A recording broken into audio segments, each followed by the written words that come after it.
Brown Eyes, and co-conspirator 2. They had one-way plane tickets from Chicago to San Diego, who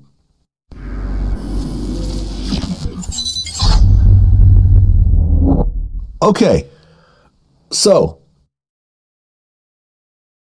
just recently, Lil Durk and 5 other people get arrested by the feds for a murder for hire charge, which left Quando Rondo's cousin Lil Pop dead. So I went through the paperwork carefully, page by page, not only in Lil Durk's indictment, but also the 5 other guys that got indicted. And I went through it piece by piece. So this is the story that the feds lay out.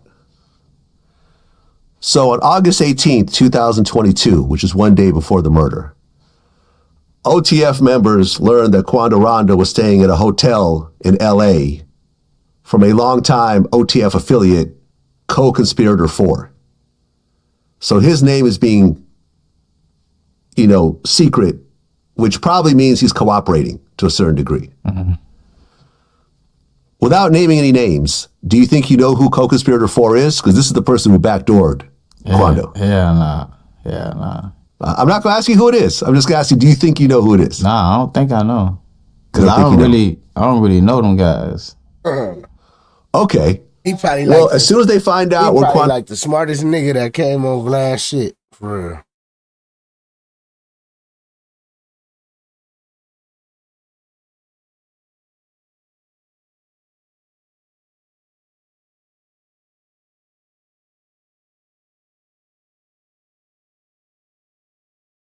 Quando Rondo staying, they booked a one-way flight which had OTF Didi, OTF Boogie, Flocka, Brown Eyes, and co-conspirator 2. They had one-way plane tickets from Chicago to San Diego, and it was paid by a credit card by someone associated with OTF. A number that they say is associated with Lil Durk sent a text message to the person booking the tickets that said, "Don't book no flights under no names involving me." Which, of course, they end up booking a flight with a credit card involving him. The same day those 5 guys got flown out, Lil Durk and OTF Vonnie flew in a private plane from Miami to Los Angeles. That's where they ass cooked at. Why I can't see my chat, man? What going on, man? Hit that like button, y'all.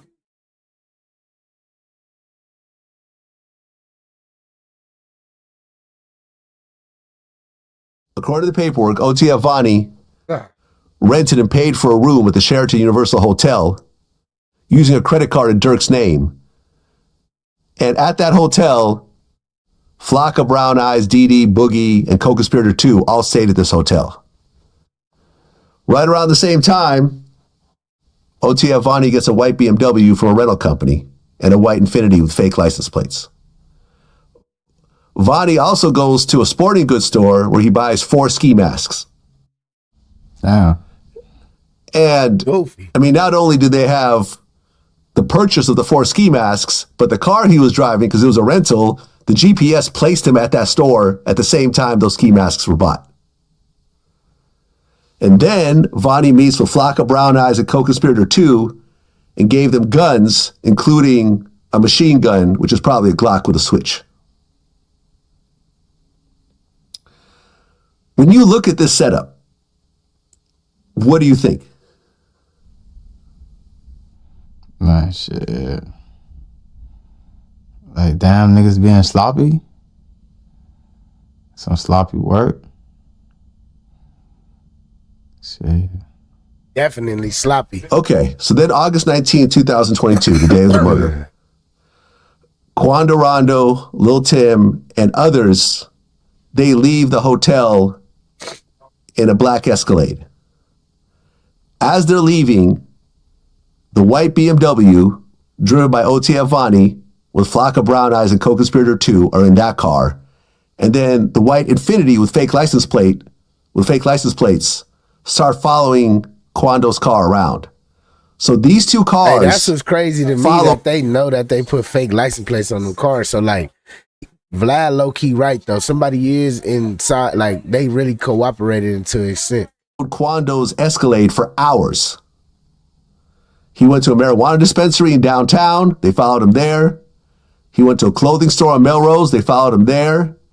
But this whole time, they didn't make any moves. They just literally spent hours just stalking him. But then Quando's car stops at a mobile gas station across the street from the Beverly Center. And Pop gets out to pump gas. The BMW pulls up, and the three shooters, Flocka Brown Eyes and co-conspirator 2, they come out of the BMW wearing black ski masks, and they open fire. At least 18 rounds get fired. Lil Pop gets killed. Quando, who's allegedly the actual target, doesn't get hit. Then the shooters run back and drive off. About an hour later, they meet up at a burger spot and they talk about the actual In-N-Out burgers, man. You know for a fact, everything in Cali got cameras, man. These niggas is dumb as hell. Payment for the murder. Now, the feds know all this because there are people whose names are hidden. So I'm assuming that these people are cooperating in the whole situation, including one of the shooters. And then according to the paperwork, OTF DD paid Flocka and Brown Eyes for their role in the murder.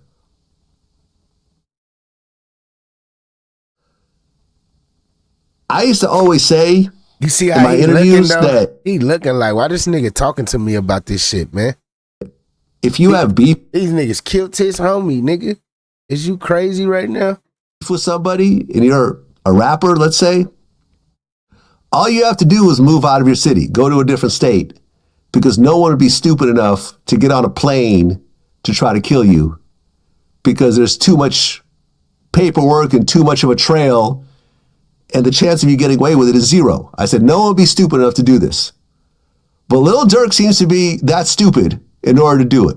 Because he went and flew out 5 guys on their credit card according to his name, put them up in hotels, flew in with a guy who got the guns, got the ski masks, and was the driver, and they go and kill a target, which they ended up even missing, and end up killing the wrong person. When you see this whole story laid out right now, how do you feel?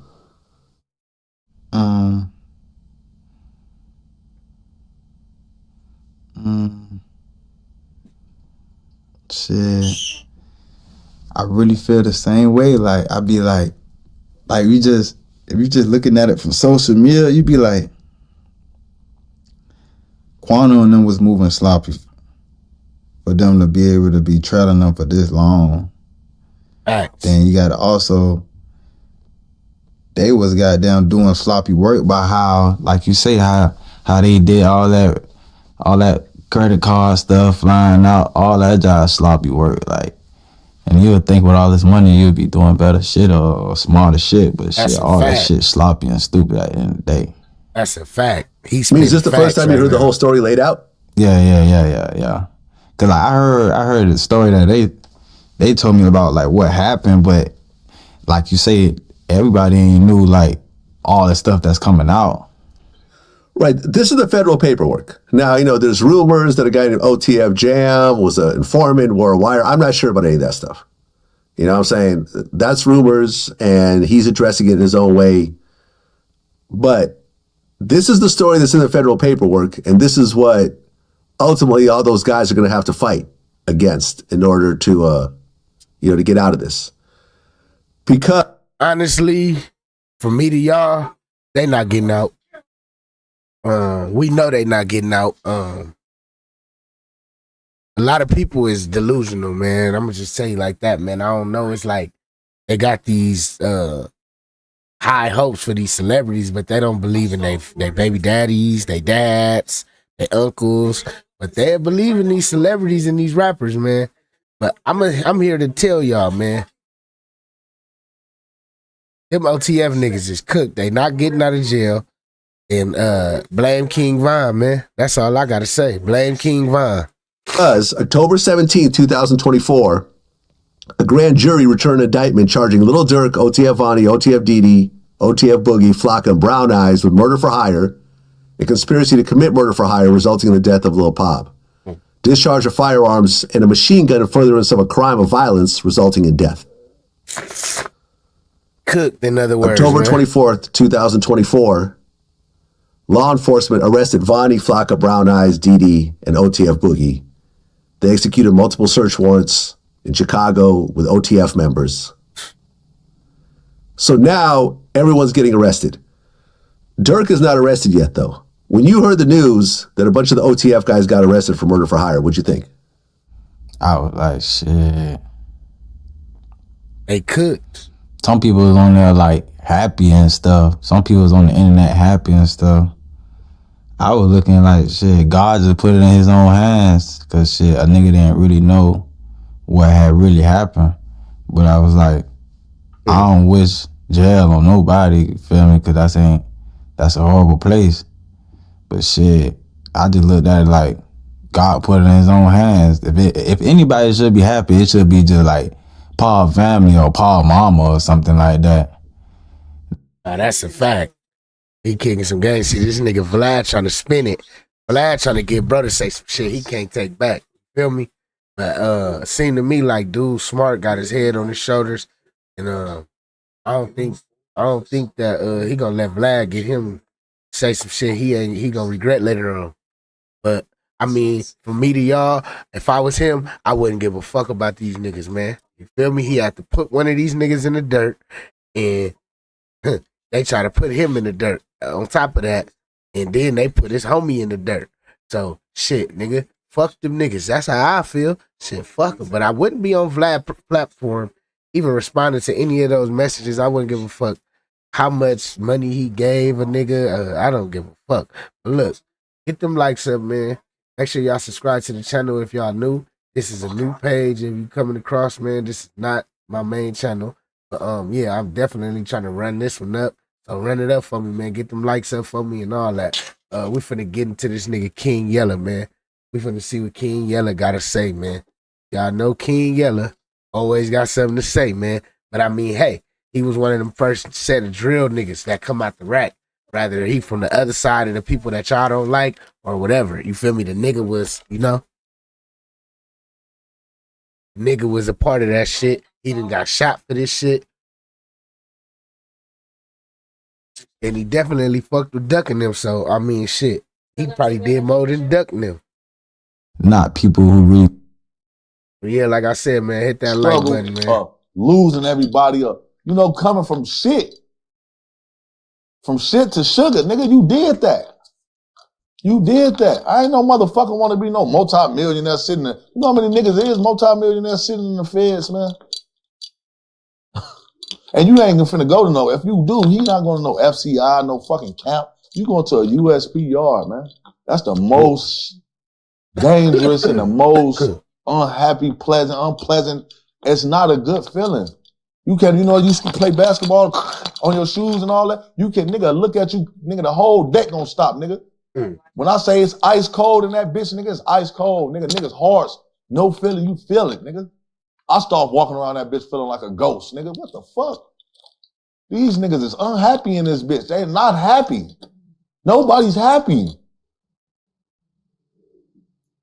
And you, nigga, come on, man, nigga got kids. That's the shit you think about. Nigga got kids, And I ain't know, we don't know if he innocent or he guilty or whatever. That's not gonna be up to us. It ain't gonna be to me, you, the fans. We can't come up with we can say whatever we want to say on these interviews, but at the end of the day, it's gonna be up to that courthouse, man. You ever watch the cartoons, man? The Fed courthouse, let me tell you how different it is. And this is how you know this shit. It's like, nigga, you talking to God. It's gonna be an old ass white man sitting way up there in the sky, nigga. He ain't gonna be in front of you. He gonna be way up there, Sean, where you looking up like a cartoon, hitting that motherfucking thing. Guilty. You like this. The whole lineup in the federal buildings is crazy. They take you through white walls that look like a maze. You confused, you don't know where you're going. Yeah. You going through this shit is crazy. Every time you go to court, there's some sick ass shit you going through. I swear to God, the federal building, Nigga, you go through that bitch, nigga, that motherfucker is crazy. The walls. And then, did you hear what I said? Remember, that shit is real off the cart. I thought this shit was just, cartoons and shit just, obviously, you think that shit fake, but this shit come from real shit. That white old ass man, 90-something, 80-something, 70-something, gonna be sitting way up there in the sky, man. Talking down to you. And that's crazy. Come on, man. That's that. You know you done fucked up, right? Yeah. You know you done fucked up. Durk just hired Drew Finley, popular celebrity lawyer. He's worked with DaBaby, Young Dolph, NBA Youngboy, King Von. Cardi B, and this guy he that's the same nigga that was Big Meech lawyer, right? I believe so. This guy gets those cases going, man. Yeah, they say you got about 3-4 lawyers. You gonna need it. Yeah, but that shit ain't gonna matter if that shit ain't gonna matter if you got somebody in that motherfucker that got one of these on, or somebody that said, I killed him. Yeah, I killed him. But he gave me the money to do it. Ain't no lawyer on this earth can fix that. If somebody say, I killed him, guess what they gonna do, man? Because you the big dog. He the small fry, man. The nigga that killed the nigga, they keep saying the nigga OTF jam, right? Nobody can find a nigga in the system or anything no more. Guess what? He might be the main witness that's telling everything. And guess what they gonna do? Protect the custody, change the nigga name, put your ass somewhere far, gone away. Nah, that's a fact. And you come back around, nigga, when the trial comes. Other than that, so nigga, look, your name is Felipe Maricon. So you think the feds have way more information than what's in the documents that we see right now? Of course. Well, if we see this already, if we see the little when the Duck shit was going on, we ain't see none of, we ain't see no footage of Duck getting killed, nothing until the trial came out, right? They had everything. We ain't know that they followed this and they followed videos from Old Block all the way down the expressway to the low end to downtown. We ain't know none of that. But how long they had that? We ain't know nothing about the nigga T's. That the nigga that made the phone call on him. We ain't know nothing about none of that until that shit came out. Until the trial and all that shit came. This the feds, man. Come on, man. Yeah, the feds not gonna no play. Nigga smarter than them. They not gonna The feds can hang every nigga, every big person, any nigga that think they a big dog in this world from cocaine. I don't give a fuck what you doing, nigga. If you think you bigger than the feds, you crazy as fuck, nigga. That's the biggest game. That's the biggest game, nigga. Firearm. Nah, I ain't gonna lie though. He definitely telling you some real shit. A lot of people may not like him or disagree with the type of things that he done before, but at this moment right here in this interview right here that he is doing with Say Cheese, he definitely telling the youth some real shit, man. Listen to this dude, man. I don't care how goofy he is or whatever you feel. He's saying some real shit.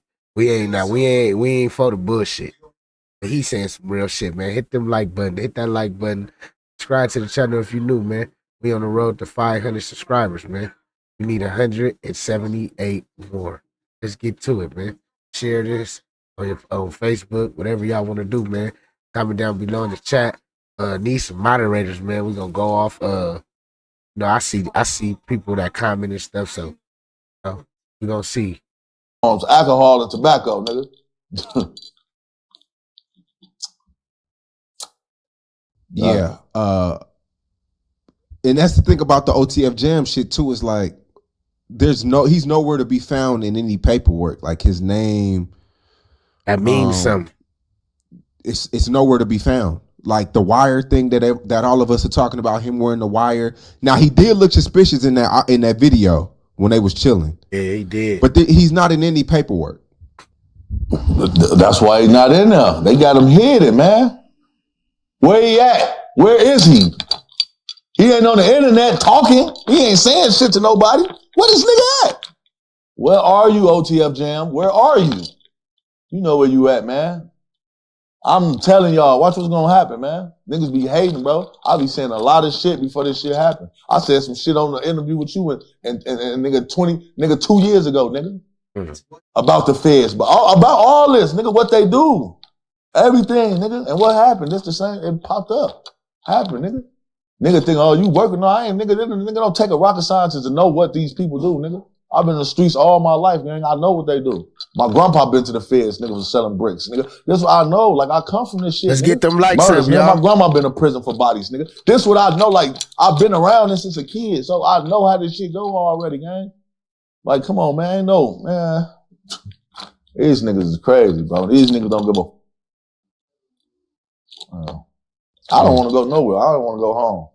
I'm a ass nigga. I want to go home to my kids. I don't want to go to no police station. I don't want to even get in their back seat. I got pulled over last night. I'm God damn. You know, just that feeling. It's that feeling. Any nigga, you ain't gonna. And guess what? I ain't have a motherfucking rock in that motherfucking car. I'm still like that. Oh my God, damn, man. Shit, man. What these, man? Now what? I tell the police, man, what, you know me or something? Oh, no, I don't know you. Young nigga. But the way he said it, like, they just be, you know? Oh, man. Oh, man. You be a target person, man. These niggas is crazy, man. They gonna throw their... So one of the guys that were arrested in the OTF case, you know this guy. And back in the day, he robbed you. Ooh! Damn. Nigga robbed me. Take us through that moment, man. That nigga robbed me. That nigga, Asa, you robbed me, nigga. I want my motherfucking... I want my jacket back, Asa. My shot job leather. No. So, if you, and it's so crazy, if you go to the bottom of my YouTube channel, like, one of my first videos, I got a song called Swag Check. We used to, if you see the picture, we used to have like the Arabian, the scarves back in the day, and we used to check. We used to dance with them bitches at the party, rolling off ecstasy crazy. Check. We used to do some crazy ass shit. But Asa like really started that shit, so I made a song called Swag Check. You know what I'm saying? To that. From it like this, the shit that this nigga did, like I took it and, you know, fuck it. Now, so icy, yes. Nigga swag check. Nigga bag back. You ain't icy yet. So icy jack boys. The whole time, we robbing niggas, doing all type of shit to niggas, man. This nigga come do the shit to me. Damn. That's why you can't trust niggas. You know, everything you doing with niggas, man. We call it, niggas was so icy jack boys, man. Niggas was dangerous, man. Ace in them was, man, folks in them was problems, man. Niggas was problems. Niggas was scared when they saw that nigga. We gonna skip a little forward and shit, man. All I had to do was call my cousin Bio. My cousin Bio, tail, sweaty, gloom. It's just, you know. Let's get them lights up, man. It was the drugs. So what I say was that Asa as himself? No, it was Asa off the drugs. That was his mind and brain, like they was just tweaking at the time and broke and needed some fucking money, and that's just what it was. But I got my shit, but then I started doing a little petty shit, like I'm hustling, doing shit. I bought me a new car, nigga. Sunroof, nigga. I'm coming through the block. Y'all see skinny from the 9, nice ass right there. They shit, nigga, throwing money out the roof. Y'all broke ass niggas. Y'all like that, huh? Bitch ass nigga, catch up, huh? Y'all need that shit. That little shit y'all took, nigga. I make that shit 1,000 times. You know? And I'm young. I'm 19. Like that's all I did. Like a nigga know. Before I was King Yella, I was Money Moan. So any nigga, some niggas be like Yella. Some niggas don't even know me by Yella. Nigga Moan, Money Moan. They know that. They know that name. You know what I'm saying? Niggas know. Like yeah, shorty. Like always been trying to get some paper doing. You know what I'm saying? And I always been a more mature than my crowd. Like when folks in them was still walking to school. Like nigga, I was driving at high school. I'm coming to school freshman, sophomore year, pulling up. Fucking bitches after school. Niggas wasn't doing that. So everything I was doing, niggas probably was sitting back and, man, this bitch ass nigga. My grandma and them had money. So we in the trenches, but we was one of the families that's in the trenches that had some paper. You know what I'm saying? So a lot of people didn't like that. Then me and my brother and my cousin, we like the light skin, only light skin. You know, Chicago got black ugly motherfuckers. A lot of black ugly motherfuckers in the rap. So a lot of people come from down south, from Mississippi and shit like that. You know what I'm saying? My grandma and them black as dirt, blacker than a motherfucking black rap on a motherfucking car. That's for real. I'm this light in the house with a black ass lady. You hear me? But a lot of niggas didn't like that shit. Niggas just ain't, niggas ain't like when you doing better than them. That's what the moral of the story was. You know, niggas was off drugs and niggas really was just needed some money and was, and niggas just did some petty ass shit. But free shorty out that jam, like that shit was I'm 34. That shit when I was 19. That shit, you know? Yeah. There's a viral post of Lil Durk affiliates hustling now. It's like they selling little shit. Daddy gone. They trying to make Daddy gone. I ain't gonna lie, man. Them niggas better do something, man. Everybody finna start rapping crazy. Everybody finna try to go Durky crazy, man. Watch and see what I tell you, man. It's gonna be a lot of separation in between them camps. What I'm trying to figure out is where the fuck is OTF Jam? We gonna figure it out though, don't worry. But yeah. I just gotta say that Durk is cooked in a motherfucker, man. That's all. make some money. Daddy gone. Daddy. I need my daddy. It's over with. Like the daddy gone. Like what the fuck is that? He popping it. That's a baby that need his daddy. You don't know because you ain't got kids. Yeah. What? On your pants? Birth a lot of you SoundCloud ass niggas. Ooh, shit, skinny from the 9. But no, like a lot of, you know, when you that's he said he got a lot of kids out here. He birthed a lot of these SoundCloud rappers. What y'all think? Y'all think Skinny from the 9 birthed a lot of these SoundCloud niggas? I never heard of, bro. I ain't gonna lie. SoundCloud was like, we never seen nothing from Skinny from the 9, bro. I'm not gonna lie. Not out here in California, man. I'm saying you let a lot of people down. A lot of you see you got Fabio and these niggas start doing interviews or sneak dissing and niggas start saying shit, he gone. And this race, a lot of niggas was like, damn, Durk at the top, bitch ass nigga.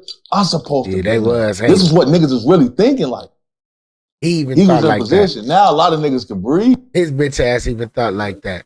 God, nigga. All them niggas did. And now guess what? A lot of relationships or whatever, like some niggas might have built genuine relationships. That's why I always say build you a relationship with somebody who'll always be straight. Like you able to call somebody as your friend or somebody that y'all gotta, you know, because that's gonna last more fathers. It's just business. You know what I'm saying? And you'll be able to keep going. That's like these labels, like Skinny, you know. Once you know, when you sign a label, like if you don't build a relationship with people, like once that label or that person that was getting you these features around these people is gone, nigga, now what? What you gonna do, my nigga? That's why niggas be like, that's why niggas be having to grind, man. You gotta grind, bro. Nothing ain't gonna come to you if you don't grind, man. Now I see it's a lot of new people up in here, man. Make sure y'all hit that like button, subscribe to the channel if you new. Let's get them likes up, man. Let's get to 30 likes on this video. We need about 27 more likes.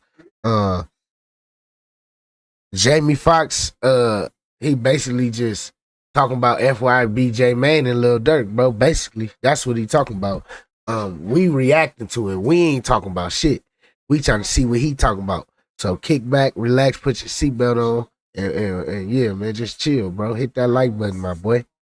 Appreciate y'all. If you Yella, would you ever I would have signed a deal, a major deal for them to just put me around certain people, because the type of nigga I am, you gonna gravitate anyway. I'm gonna have you, once you get around me, I'm gonna have you under my wing anyway, because you gonna see, damn, the internet shit. You know Yella in real life.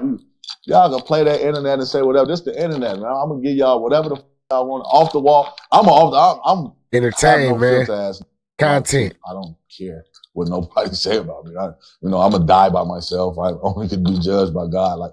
But build relationships like this nigga, Pop's gone. Like that's basically like, you gotta figure this shit out. Doody Low dropped a nice song. I really never listened to Doody Low, but that song he did, you could tell it was from the heart. So you could really tell like he really loved Durk. Durk changed. But see, right?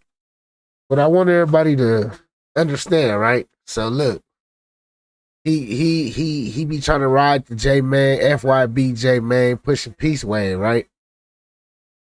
But at the end of the day, dude sneak dissing Durk. Why Durk in jail? He like, Daddy gone. He sneak dissing all them niggas. So it's like, That's probably why a lot of niggas don't fuck with bro. Cause they like, nigga, I don't want to be caught around this nigga cause he be on some goofy shit. Like, he one of them niggas that just keep talking. He like the motor mouth of the group. He don't stop talking. He just keep going and going and going and going and just say the wrong thing around the wrong person. And then you looking at that nigga in the next 3-4 minutes like, bitch ass nigga, shut up, nigga. Now they know where we at. They know where we be at because you just talking. Life. You put them niggas in a position and, to be something, you know what I'm saying? But now that he gone, is still gonna be there for his people, for his artists. As niggas, like I said, you got now niggas doing sneak this and that shit. Oh, what the fuck did nigga Fabio say about that nigga? Fabio said something. He an opportunist. He only with people that, I mean, that's majority of anybody in life. But why they be mad that J Mane doing this for the chili? Why are you worried about what he doing, my nigga? Why you don't do this shit too and get some chili? Like, niggas be trying to, I'm just using J Mane as an example. I'm just saying, like, why do niggas be trying to, like, hate on niggas for their success, bro? Like, nigga, it made success, so what's wrong about it? Like, nigga, why you not doing the same shit, bro? Shut your bitch ass up, nigga. What the fuck? I'm finna go, unless you see something in somebody. That's when but you would say opportunities because he obviously got his own artists. He don't want to sign. I'd say good shit about it. He went and found young niggas that he saw potential in and signing these niggas. So he put a change in niggas' lives. I'm this big of a person. What am I sitting down with a nigga that's a nobody for and I don't even know you? Exactly. I don't, what I supposed to do? Hey, let's do a song together. We are you, nigga. What the every businessman, investor is an opportunist. Yeah. Every hustler. What is we doing this shit for? Nigga, I need some money on. I gotta take care of my people. Most def. And a lot of niggas like that. That's what I be saying. Once certain niggas get in them positions, that's why I be like, bro, I swear to God, niggas don't even understand. If I was the nigga, if I was the chosen one, I'm the chosen one. When you the chosen one, you make sure. See, I hate a if I was type nigga, bro. He be hating on niggas' success, bro. I ain't gonna lie. Like, he be low-key mad because his shit didn't work. Like, I mean, we ain't gonna ignore the fact that dude consistent, he been going up. We ain't gonna knock him, nigga. The nigga been dropping content back to back to back. Not gonna lie, this is probably like the first time I ever hopped online on YouTube and I be seeing him drop. You feel me? So I'm like, damn, he dropping for sure. But he just be like, he got a lot of negative shit to say. So I don't know if it comes from him getting popped for some piece, but it seemed to me, bro, like he ain't trying to do all that, bro, on some real shit. Like, he don't give a fuck about pushing no peace, none of that. To me, that's what it seems like. But I don't know, y'all may think something different, but man, let's get them likes up though, man. We need 25 more likes so we can get 30 likes, man. 25 people. Double tap your screen, hit that like button, subscribe to the channel if you new. Stingy Entertainment. What y'all think about Yella? Y'all think he goofy or what? Like, I understand, like, Shorty going back in his, he's still not even, J Mane ain't made it to, that's no. See, look, I told you, bro. As soon as we get back into the reaction, what he doing?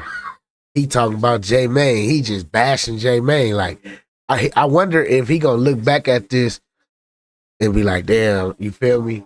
I shouldn't have did all that. Or is he just gonna be like, fuck it? Like, it's cool, but niggas out here playing with millions. So I understand. You put in that position, like when that bag, right? Like the shit that you do. What you do, nigga, record labels, you the artists, and I watched you since nigga one like a black brother like that really like for the culture. Adam 22 and No Jumper. That's fuck biker shit. What it really was. It wasn't never for the culture. Culture vulture and stole our whole life.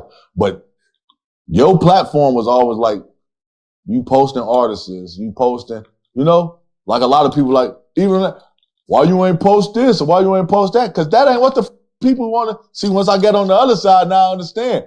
Yella, that ain't what they want to see. They want to see Yella do some up shit or some fuck shit going on. This is what they want to see. You know what I'm saying? Mhm. That's what they like. You can't get mad. That's like even me on my page. Why am I'm not gonna be posting something if this shit making my page look dumb or I got 300 likes or da da da da. I'll be really clear. I don't like that. Say if a picture or something don't do what equal to what my page usually look like, I'm deleting that shit. It got to go there. I ain't gonna lie, I'm low key like that too, though. My page and make my shit look different. You know what I'm saying? Mhm. But it's about, you know, growing on that shit though. Like, I don't know, like I said, your shit, you put niggas in position. Like once you got in that position, bro, you really changed the game with the shit that you did too, though. So, Man, I appreciate it, man, and yeah, man, it's just like you say, bro, like. And now you get it, you know, because there was a lot of times where you wanted me to post certain things, but it just didn't fit. You know what I'm saying? And, yeah. But now you understand. Yeah, I understand it. And that'll be like a part of the mind too. Like sometimes you know, like, damn, ooh. I'll be like, but now I really don't give a fuck as far as the music. Music, not even gonna say like, oh, yellow music. The music industry is really like, they signing niggas for their YouTube channels now.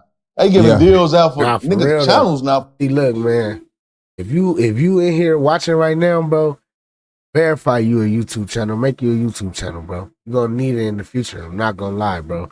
YouTube is like the internet, the content, the everything, all this social media stuff.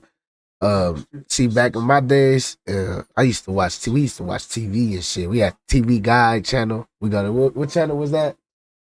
TV Guide channel. It was like 50 or some shit like that. Remember when we was younger, we used to go to the TV Guide channel and it tell you what's coming on and shit. What channel was it? It was like 55 or something. Nah, it was like 20 or 25, huh? Yeah. Nah, the guy was like 20 something. But if you know, you know.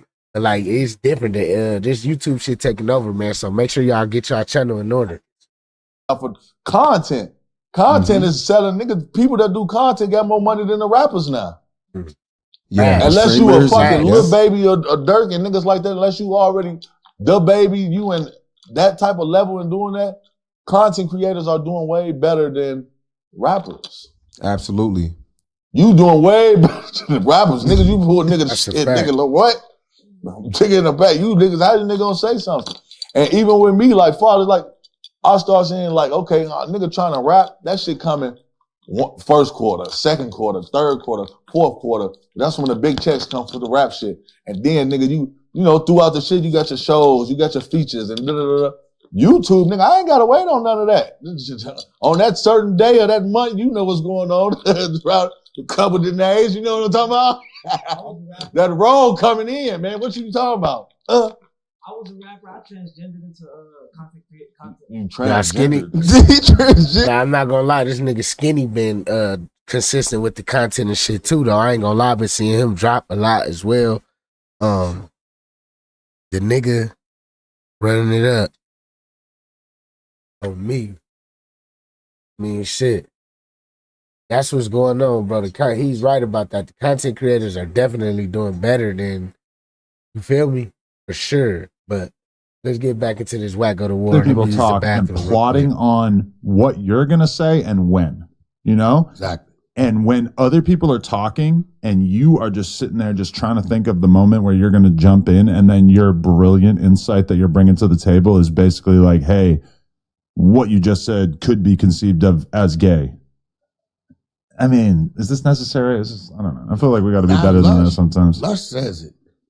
And then he says it with this whole volcano raspy ass voice out of nowhere. Y'all be talking about, yo, man, did you see what happened? Such and such, such, or the rap battle and such, man. And then, you know, yo, man, he just jumped right in there, yo. And, you know, pause. Look around the room. Yeah, Pause. Hey, I know that was like unmistakably gay. Let's talk about that for a little bit. I hate that. When the conversation goes from being about something to being about the pause. That's it. The pause is always less interesting. Exactly. Because it shouldn't even been said. Yeah. Now, that being said, last night. We back, chat. We had back, this chat. guy How come y'all feel over about his this nigga, man? Ass. How niggas feel about this nice ass nigga Adam 22, man? What y'all think, man? Let me know something. See, I was just testing you. That was fake. That's not true, but I was just testing to see what you would say. That might not have been fake. And so you know, see, when it's not expected, after we just spent a few minutes like laying the groundwork of there not being anything gay in this conversation, boom, just hit him with it. I would have said put on your drawers. What put on your drawers? Yeah, because if you got your drawers on, he couldn't have been doing that to you.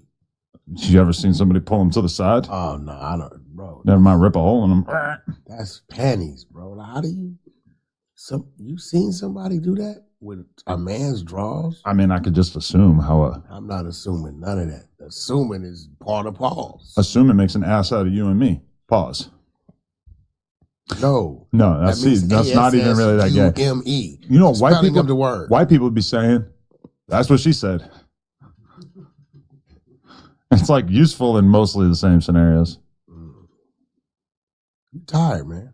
Tired? Yeah. Not really. I should have been getting a lot of sleep lately. Look like you kind of tired. No, because for so much of my life, I'm not gonna lie. I only watch this No Jump. Look, I don't even watch No Jumper, but the only reason why I watch this is because it's the Adam and Wack show. It's definitely dope. And Wack got wherever Wack at, there's some content. So shit, I'm a content creator. I don't really work with feelings when I'm creating content because I'm creating it for the people that like the things that I'm doing, the topics and stuff. So the nigga Wack got content. I don't give a fuck what nobody say. Personal feelings, I don't feel no type of way about no mans. We ain't worried about no man at all.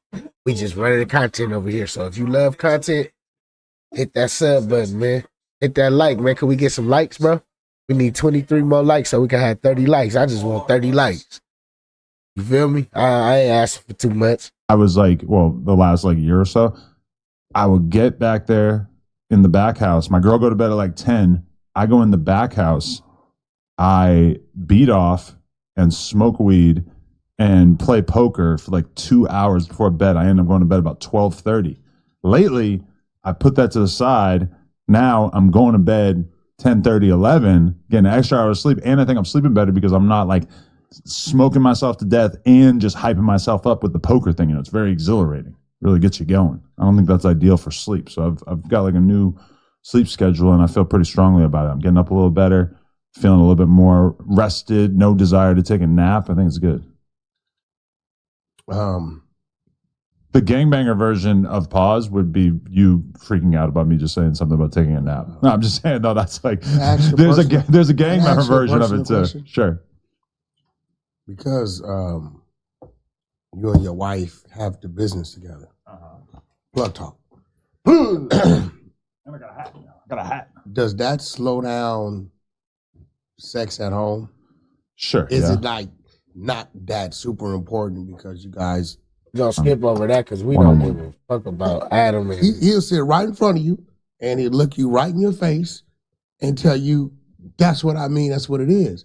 So Luce called me and said, yo, man, this podcast, whatever, it was the essays and they think we racist. I said, we're not racist. He said, well, let's do the show. I'm way in Los Alamitos. So this was spur of the moment thing. Oh, okay. I'm in Los Alamitos. Like, could you be here at 4? It's 1:45, 2 o'clock. It took me 2 hours. They way in San Bernardino somewhere. Oh, okay. Yeah, I'm like, all right, I'm on the way. So I get there. We go in there. And when I get in there, I'm thinking I'm going in there to address that we're not racist. So I'm thinking it's kind of the burden of conversation is on our side. Mm-hmm. I'm not thinking that there's been some BS going on with them. Also, birds of a feather, because Hater World does not get along with Compa Leader. I found that out as I was there. Mm-hmm. So we're having an interview, and I'm putting some things in front of them. The 6ix9ine thing comes up. So I'm like, okay, so let me enlighten y'all for the people that's up in here that probably don't know. First of all, let's get them likes up, man. We need 23 more likes, y'all. Appreciate everybody that came in. Good Sunday. Hope y'all having a good day today. Wack 100. Y'all know what happened, man. A long time ago, when a dude from Compton, when Wack basically said he ain't signing no Southsider. Now people twisted it up and said he basically said he not signing no Mexican, but he had some Mexicans signed to him. He just said he not signing no Southsider, I guess, due to the gang politics or the higher ups that be coming. He don't want to deal with all that shit. But he said if one of his Mexican partners had somebody that wanted a Southsider homie that he had wanted to, he'd go through him. So he'd put the Southsider on to put on for. See, people don't look at that. You feel me? They just he's a rat. They don't look at the way he try to look out for bro. He basically said, nigga, he ain't gonna do it like that. He'll put you in position. Kind of like what Birdman doing with him with the Cash Money West. Like, so he basically just he looking out, but niggas want to go against the grain because they hear somebody online bashing another nigga. You feel me? And they just go with that. But instead of doing their history and doing their deep dives on things, you'll figure out what's really going on. But like I was saying though, excuse me, bro, basically like I put a nigga on and the Blue Devil and the Gunners Collective, TV and Dubs, they all got some shit going on. I guess them two dudes racist and they don't want Mexicans dealing with blacks or whatever. I don't know. But Blue Devil smart because he tapping into the black community more and more. When he brought Wack on his platform, that opened it up more. So now he combined it. Niggas not looking at the growth. Niggas looking at the negative because they mad because Wack not going over there. He telling them niggas fuck their mamas, fuck their kids, all this and that, woo woo woo, whatever. Fuck it. I know who gives a fuck. Now, Adam is asking him about it. After Adam then bought a North Stanyo to no jumper and he went to he be in the middle of everything. But I mean, hey, I respect it. He's a blogger. I respect the bloggers. You feel me? So I mean, shit, he a blogger, bro. He's a weirdo blogger, nigga. Feel me? So, but I guess we gonna get into what Wack really feel about that. Feel me? Cool. Good topic from like 2 years ago. So that's cool, but check it out. Cartel Music just gave him $6 million and went and put his face up on a mural in Mexico City. No, the Cartel Music Group is not necessarily associated with the cartel, Let me right? explain something to you. Cartel Music Group is not from over here. Right. Cartel Music Group is from over there. Okay. Nobody's playing with that name. Yeah, that's in that out. shape, form, or fashion. Nobody's going to a city like Mexico City that's controlled by the cartel, putting a mural up of 6ix9ine's face on the wall, right? Uh-huh. And nobody's giving this man $6 million, Right. right? And standing on the side of him, stone face, and not saying a word. See, them ain't labeled. Y'all think that play a little part in why 6ix9ine got arrested by the feds? Y'all think the feds on his ass and they want some information? What y'all think? Y'all think 6ix9ine up doing some shit, man? Y'all think 6ix9ine got some shit going on? Let me know, man. Talk to me. I talk back shit. We ain't got nothing else to do. It's a good Sunday. We here. Roll up if you in this bitch, man. Gonna spark back up. Pull up. Whatever you gonna do, man. I'm drinking water. So we can get right into it, man. Reps. Hit that like button. Your label reps gonna say, yeah, we represent Cartel Music and we just signed 6ix9ine and boom, boom, boom, right?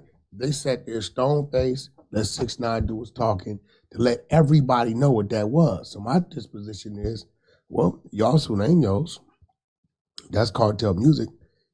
I ain't give him $6 million. I invoiced him to get paid. They paid him. Mm-hmm. Y'all got something to say to them?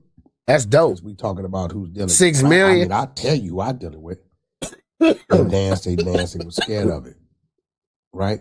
He said, well, that's another politic. No, it's not, because all that intertwines. Because I'm another politic. Because Thresse don't come out the Palm Row. It's not like it had anything to do with them in the first place. Like, it's another politic, yeah, but him dealing with the 9 Trey Bloods doesn't have anything to do with Serranos in California either. It's a fact, right? So, we go through that. We what else? We went through everything, and I'm gonna tell people in podcast land, know your IQ and know who you're dealing with. Mm-hmm. You understand what I'm saying? You just couldn't put anybody on Kobe. You just couldn't put anybody on, just because somebody knew how to play basketball, don't mean you could just put anybody on certain players. Adam, you know like I know, steel sharpens steel. I'm better at this than I was the day I came, and the day I came, I was still good at what I knew how to do, right? So you can't just sit in the seat in front of somebody and you're not mentally ready. So you're saying that they were not mentally ready to deal with the rooster? No, they definitely wasn't, because they didn't do their research. Right. And for sure, man. Good Sunday. What up, reading books? Way up the hill, knowing it's an immediate drop on the other side. But we know what we're gonna do in the drop, right? Hey, that's chat. when we start hitting you with things. Shout out my boy reading books in the chat, man. This is a new page right here. This is my other page, reading books. I just shot you that wrench, man.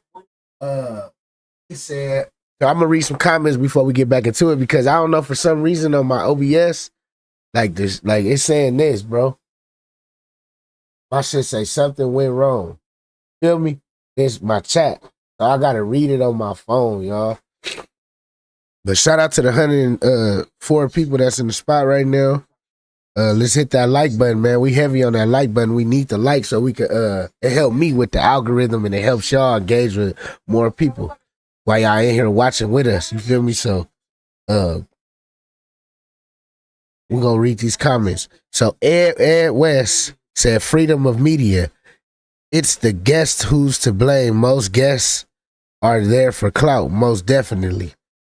He said, Scott said, the atom is what we call in the UK is all right twat. So basically they saying Adam's a goofy. Nah, you good, bro. So Boy Grizz Guajado said, I'm rolled up drinking water too. Good Sunday. You gotta know that. Good Sunday for sure. But yeah, man, subscribe to the channel if y'all new, man. Hit that like button. We need 20 more likes, y'all. Let me know y'all thoughts and opinions in the chat. I'm definitely gonna respond to every comment. Let me know how y'all feeling today, man. Shit. Nikki Love, that's my good peoples in the spot, man. Make sure y'all go subscribe to everybody with a wrench in this bitch, man. Understand what I'm saying? Make sure y'all go subscribe, man, to my good peoples, man. Nikki Love is the #1 supporter of the channel. She definitely loved us and we love her. So make sure y'all show some respect when y'all see her name in the chat. Yeah, that part. You hear me? Let's get back into the content though. Let me know how y'all feel.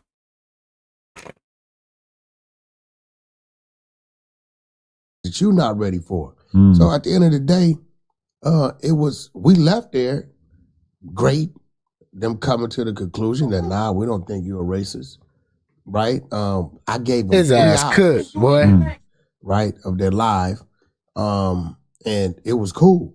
So we leave, and I wake up this morning. You said, what's the best streamer come up in 2024? I don't know, gang. I don't be watching niggas stream. I'm gonna keep it 100 at streamers. I don't know. People that I watch that stream, they've been streaming since I was a young nigga. So you gotta understand, man. I don't know. I let y'all decide that. Y'all let me know who y'all think got the best 2024 come up in streaming.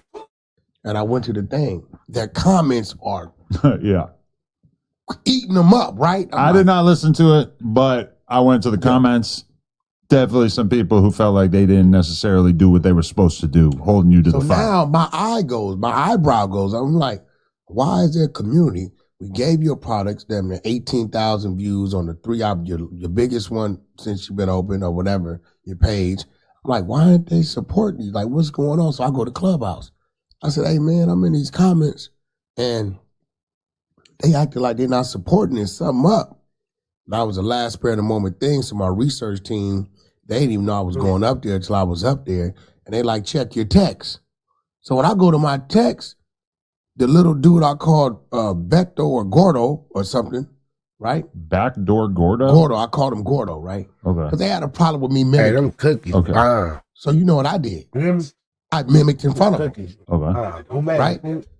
This dude, Blue Devil, is talking crazy about, I guess he been calling me police, he been calling me rats, everything. But doing the podcast, that's like me sitting here with Snoopy Badass, right? And me not saying anything that I've been saying before I saw him. I feel like people don't realize that a podcast is like a chess match, and you can't, and I don't know anything about chess, but you can't just like have your one move ready to go. Oh, you said this racist thing about Mexican people, and then just let you go without thinking about like, okay, what is Wack going to say in response to that? And then what's my response going to be to that? Realistically, you need to think this situation through to the point where they're ready for whatever you're going to throw at them. And you're not going to be able to do any damage by coming with a basic ass narrative that I can kind of imagine. You know that, Adam. It's not going to work. So when I get him, I'm looking at these clips.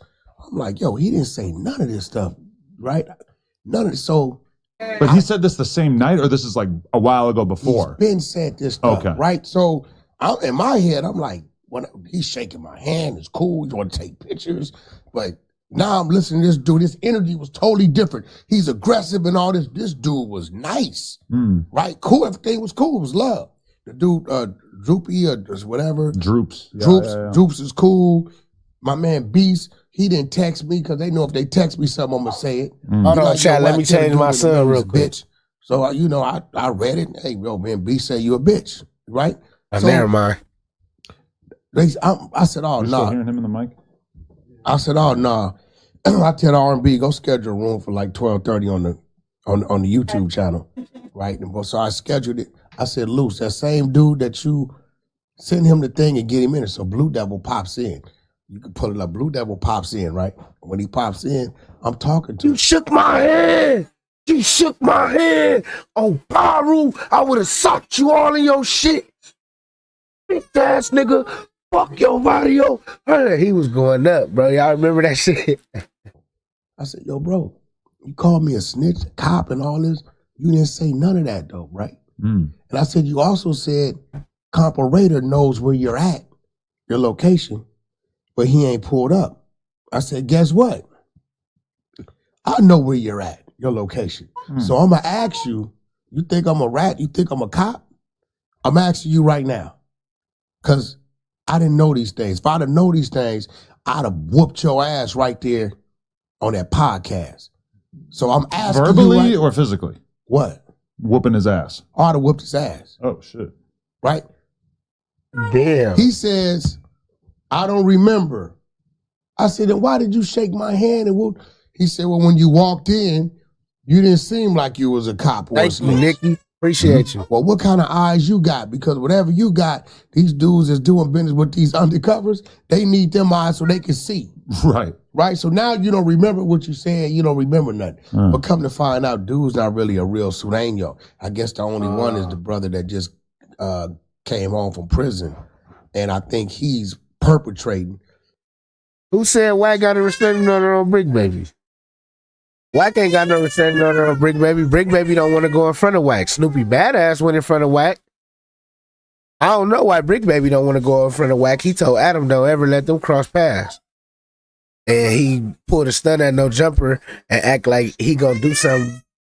He gonna trip out and crash out if, I don't know. He did some weird shit. I ain't gonna lie. He did some scary ass shit. We ain't doing all that. Nigga gonna bump with a nigga either way it go. We gonna bump. The world too small, bro. Like, better get it out the way faster than never. You feel me?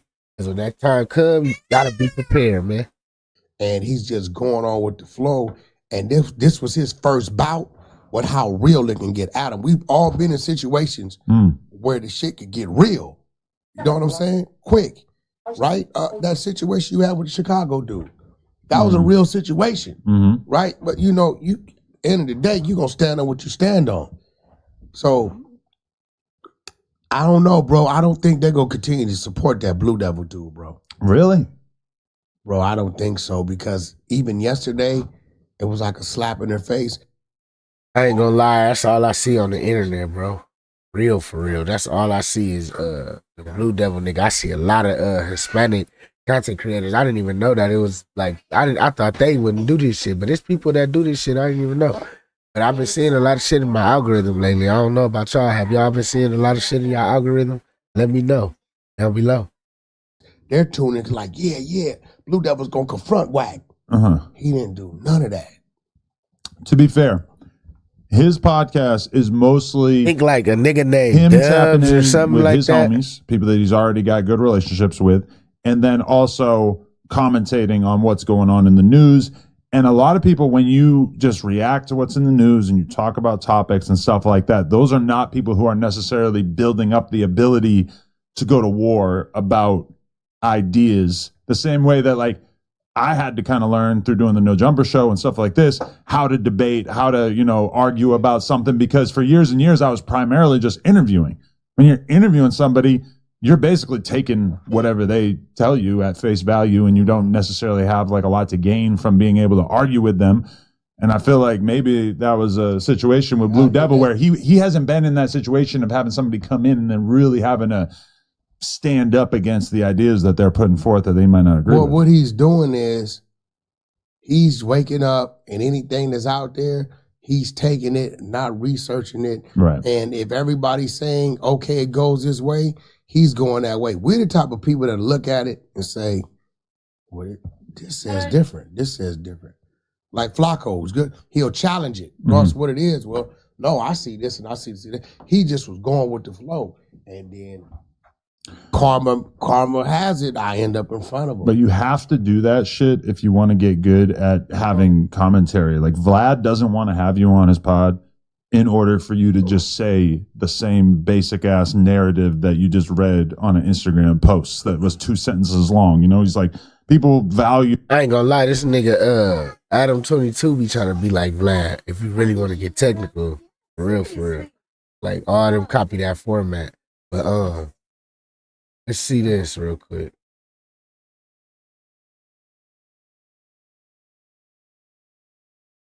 DJ, you go crazy. DJ UTV, let them know who we got in the building. You already know Trenches News, man. Trenches News, what you on, gang? Shit coolin', man. Staying out the way. Well, welcome back to DJ UTV. It's definitely a blessing to have you, but hold on. We got some different setup. You made us switched up the setup today. Yeah, man, I can't sit on that couch, man. That couch got 5 bodies on that, man. I think it got more than that. They say that couch curse. So you feel like the couch curse? Yeah, the couch curse, man. It needs some crime scene tape over that. Yeah, I think it's probably about time to get a new one. Is crazy. I ain't gonna lie. I was holding on to it, for sentimental purposes. That's understandable, man. Value.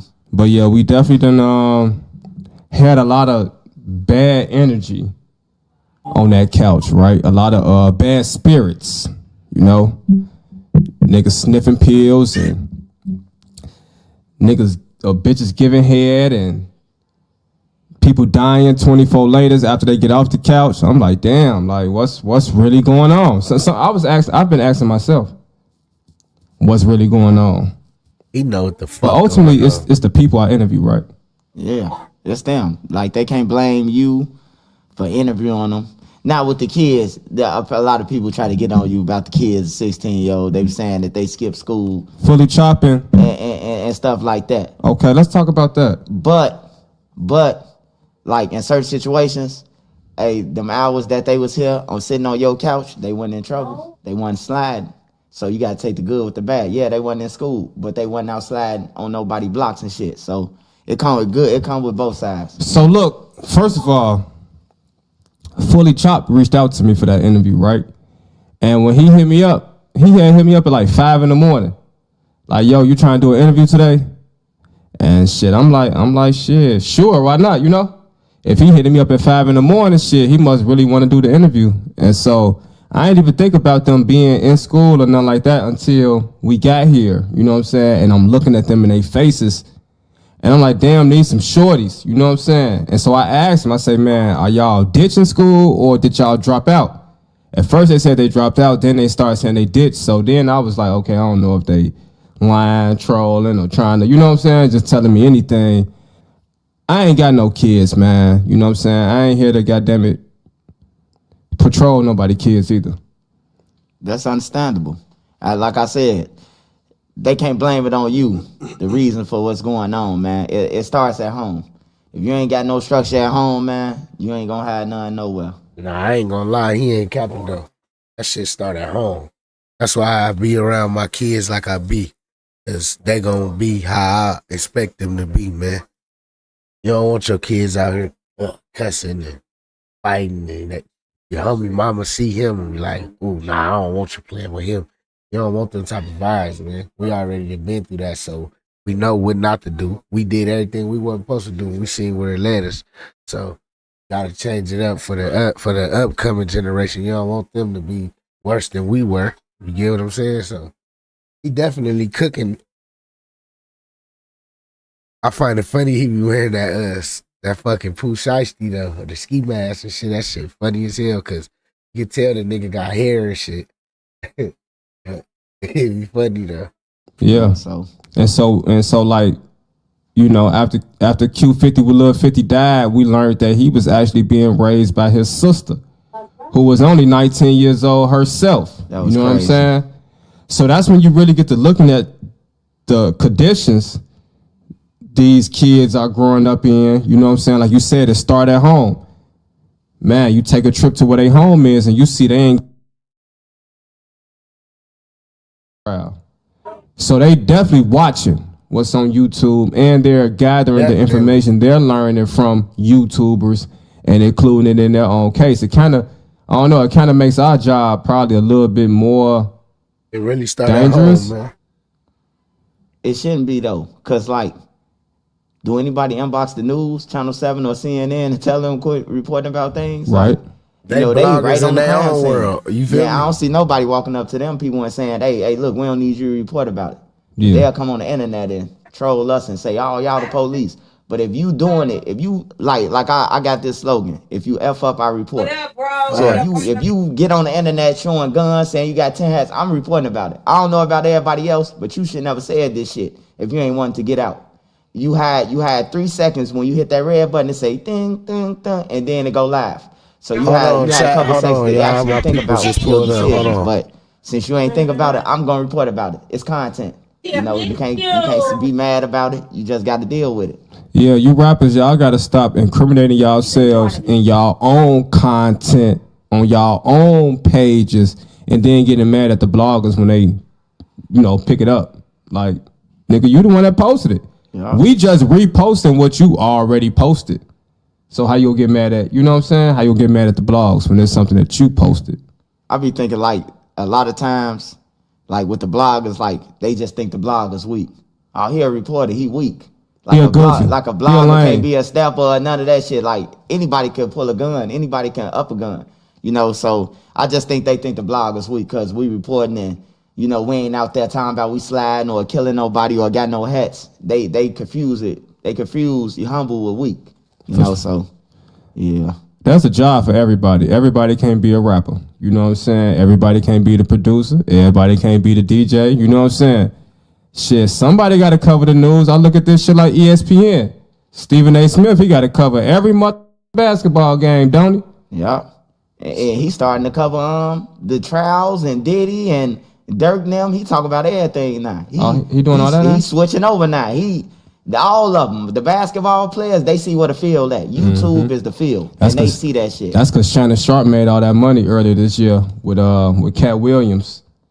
So that opened everybody eyes. He showed the folks that he'd made more money off this interview than he made in all the years he played in the NFL. That's crazy.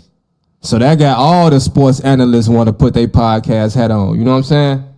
Everybody chasing after the internet bucks nowadays. What you think about FYBJ, man? He on fire right now.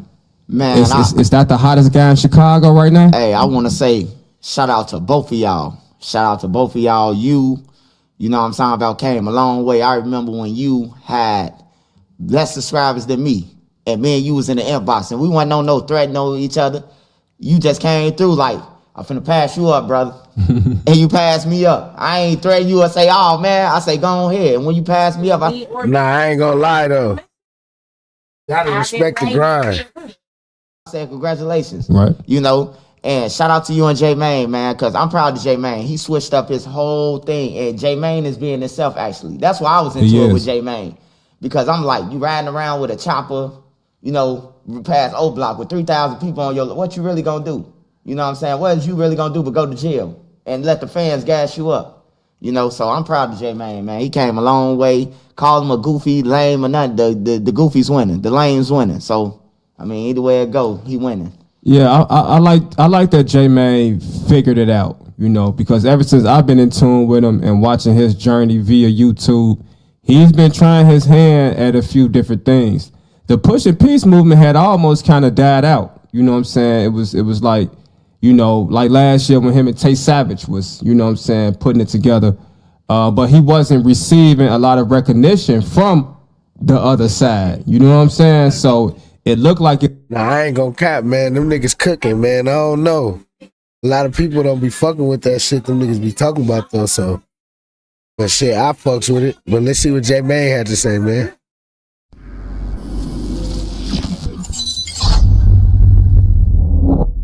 So from 10 to 25, your dad was gone.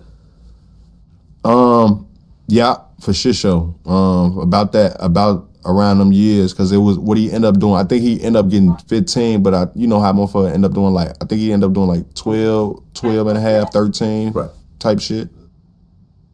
Nah, do your homework on the feds. Oh, okay. Do your homework on the feds, Vlad. Okay. What is we talking about? Is we going all the way or is we halfway whooping? Let's just start there. Let's go all the way. We going all the way. We going to the feds, right? Right. It different. Yeah. I was never trying to follow in my father's footsteps. Were you visiting him while he was locked up? For sure. Yeah. For sure. It was times my mother brought me to see my pops. It hit different. That's your bitch ass up, J Mane. I definitely went up there to see him. It was fucked up though. I remember seeing my daddy you did your homework on the MCC building downtown? No. Yeah, okay, so do your homework on. Do your homework on. Okay, so what's going on with you and Charleston White? Man, nothing going on with me and him per se. I mean, what is going on with Charleston White? I mean, he's out of jail now, I think. He got I just arrested. seen he had on the little funny Trump outfit or some shit like that. I mean, he had Confederate flags on his head. Yeah, Confederate flags. What's up with him, man? I mean, I've interviewed him before, but he got more and more extreme with his views. You know, he started talking about raping babies and, you know, wishing kids would die and all type of stuff. Let me do a PSA. Charleston White does not represent black men in America by no stretch of the imagination. Okay. You know what I mean? What exactly did he say to you or about you? I don't think he said anything lately. I think he had said something about the fight, but I just listened to him, and he's constantly berating guys that suffer from that illness that I was talking about, Vlad. I'm talking about that illness with drug dealing and all that, and he's suffered from that same illness that I think now that he's cured from the illness that so many suffer from, that I once suffered from, that you know, I'm like, Charleston need to knock it off, man. Don't you think so, Vlad? I mean, enough's enough. I mean, man. He's not invited on Vlad TV anymore. We've had words back and forth. I feel like when it comes to the internet, not everything is open game for shock value. Right. You know, it's like, if you have a problem with me and you want to talk about me, go for it. Mm-hmm. You want to call me the police, you want to talk about my looks, you want to talk about my business, my clothes, whatever. I don't care. You want to talk about my sexuality, make up some stuff, I really don't care. At the point that you start talking about dead relatives, when you start doing that type of really grimy kind of thing to try to get a reaction and try to, go viral, that's at the point that really we don't need to communicate after that. Yeah. Because it's just, the people you're talking about have nothing to do with what we're going through. And Boosie had reached out to me at one point because Charleston, when they were going back and forth, Charleston. I ain't gonna lie, that Boosie and Charleston beef was so funny man, that shit funny as hell, man. We might dive deep into some of that shit though. I ain't gonna cap, but that nigga Charleston White do not speak for black men. He speak for himself though. God, I can say that. He be talking crazy. I listen to that shit. What about you? Start talking about Boosie's kids, and Boosie's like, "Hey man, can you not platform this dude anymore? He's talking about my kids." And I'm like, "I got you." Yeah, makes sense. I don't defend that type of behavior. Yeah, my kids. And then when I said that, my kids not Boosie calling dogs on Charleston White.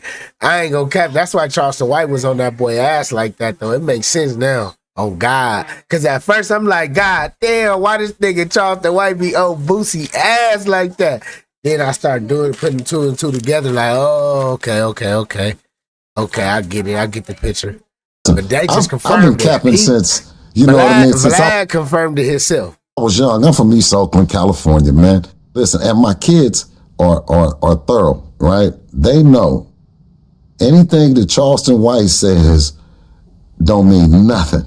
Yeah. You know what I'm saying? Him and my daughter is about the same size anyway. So yeah, he actually challenged me. He challenged me to a boxing match. He compared that nigga with a girl. I'm not going to do it. I'm not doing it. Would you do it? If Charleston White challenged you to a boxing match, would you do it? Of course I would. You would? Me and Charleston can get it on anytime. There we have it, Charleston White. It's official. Anytime. But listen, Charleston White, one thing that you need to do is knock it off, man.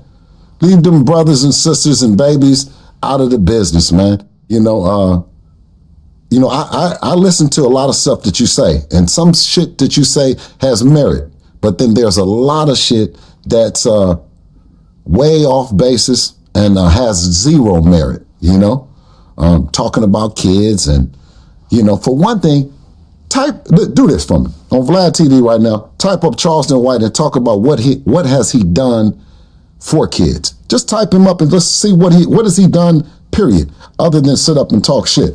I'm gonna let the people know for real. I mean, not a whole lot. I'll tell you. Couldn't find anything. Can't find anything. That's why I said is listen. How we know if Vlad really looked it up though? Vlad probably capping with his capping ass.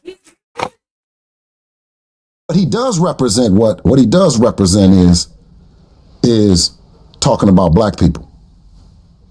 No, he don't have no problem talking about black people. And anybody that want to hear somebody talk about black people, then you're going to tune in to Charleston White. So he think he has a platform, right? But at the end of the day, he has nothing.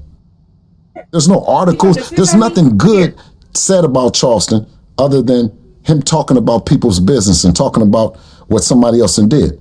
Can you find something for me, Blast? So I can't find it. And to be fair, the energy that Charleston has put out there has come back multiple times. I mean, he was attacked in the barbershop. He's had to pepper spray people a couple times. Then he had to pull out a knife on somebody. He got beat up on stage. Man, listen.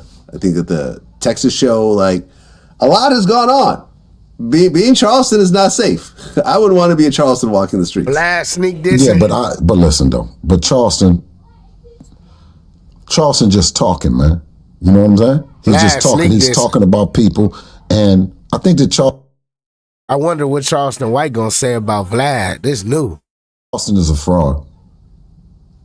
I think he's a fraud. I've been watching him for a second, and I think everybody else, they be kind of they leery of him because they, the shit that he be talking and he be capping and shit like that. But I've been capping though, so I'm ready for his little funny looking ass. I make beautiful babies. You dig? I'm a real G. I mean, that means a gentleman first. You know what I'm saying? Go. And then we can get to that other shit if need be. But Charleston is a fraud, man, and you heard it right here on Vlad TV. There you have it. Expose Charleston.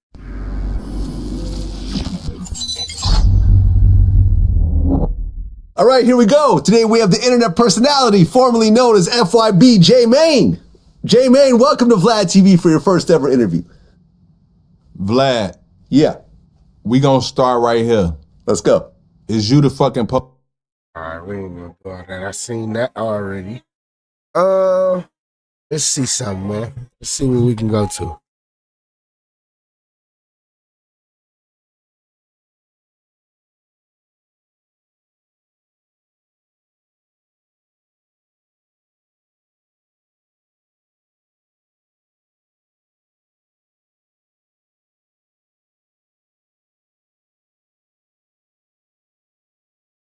Oh! Good morning, chat. Today we have a big day, chat. Hi, you don't know me, but I know you. I'm your biggest fan and I love to play games. I want to play with you. While you were asleep, I've taken all of your morning essentials and I know you don't like being a dirty boy. So solve my riddles and they will lead you to your stuff. I'll make this one easy because you're kind of dumb. The f***? Am I Batman? To become clean, you must step foot in the room with the largest TV. To become clean, you must step foot in the room with the largest TV. The movie theater? Is that the movie theater? I'm dirty right now. What the f? Oh, you got it. Well, this one was pretty easy. Fun fact, the screen is over 20 feet tall, but a two-bush may reach higher. What? Who the f gotta go up there? Why the f that be the basketball court? Bro, I'm just trying to brush my teeth, bro. Chat, I'm so confused, chat. What the f does that mean? Wait, I got an extra toothbrush, chat. What if I just use the extra toothbrush? Is that cheating? Yes or no? I gotta post an announcement at 1 o'clock, bro. The screen is over 20 feet tall, but a two-bush may reach higher. My mouth, like my chat, like my goddamn breath. Like, I can't talk. My breath, bruh. Just past the door. The rest of your stuff is right on top of the boss's desk. Oh! Haha, that was fun. I think we are best friends now. I want to play with you forever and ever. But for now, you have to get out of the boss desk, of the boss office before he finds out. Yeah, man, this shit crazy, man. This nigga, he's a content creator, gang. Let's see what Rollo and Cam Newton talking about. The introduction to this world of drug dealing. You know, I was around 12 or 13 years old at the time. I'm standing on the corner with him while he sell his dope. Mother involved, father involved, right. Whole family just entrenched with this type of lifestyle and environment. What's your first recollection of like, okay, this real money here? You know, even when I got my first couple million, you gotta understand, I'm putting my little bag on there and he got a pallet full of this money. I'm trying to figure out how the f I can get that pallet. I'm over here shaking my head, yeah, but I ain't following. Hey, jail. How many times you been in jail? Oh man, like 30, over 30. Over 30 times. 30 and we was in like these hotels. But you gotta understand, I'm still a kid. I ain't never in 7th, 8th grade. So when it get late, you know, I got sleepy at that time, around that age. You know, I still gotta go to goddamn school. So I got sleepy. Boy, when I tell you, boy, this is real reality TV right here. Take me through this whole situation of a plea deal. So some would say you cooperated, some would say you snitched. I don't think that the brother Gunner knew what he was doing. I seen what's up, Misty? Old world star. I said, who the f is this standing up on a Lamborghini throwing out ones to the homeless? No disrespect to the scribbles, but them bitches be ungrateful. So I like to go where I feel appreciated. But why not just hand them the damn money? Your lady been by your side throughout this whole process. I didn't know that y'all was writing in the chat because my chat messed up on here on the screen. So I just looked at my phone right now. What's up though, Misty? What that shit do, man?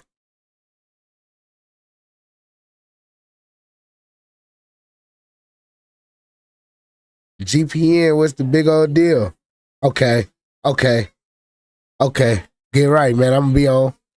You think she ever cheated on you? Nah, hell nah. These women that I have had these affairs with have helped us, you smell me? My girl deserves a certain amount of respect, you smell me? Can she go talk to another dude? Hell nah. I remember being on that plane when they came up the stairs and got me, knowing that I'm finna go to jail, and I remember feeling the relief of mountains just coming off me. Did you ever feel bad for doing, like, selling drugs? I done seen a girl that was once pretty before I went to jail. I get out and now she looked like Any regrets from selling drugs? The aspect of, you know, niggas singing my songs and then utilizing my songs to motivate them, and now you sitting in prison for 20, 30 years. I'm kind of the reason this nigga in here. I was his motivation. I was his role model. I'm the nigga who you wanted to be. That guilt will kill you. That's why I try to do so much in my community to cleanse my soul of that sin.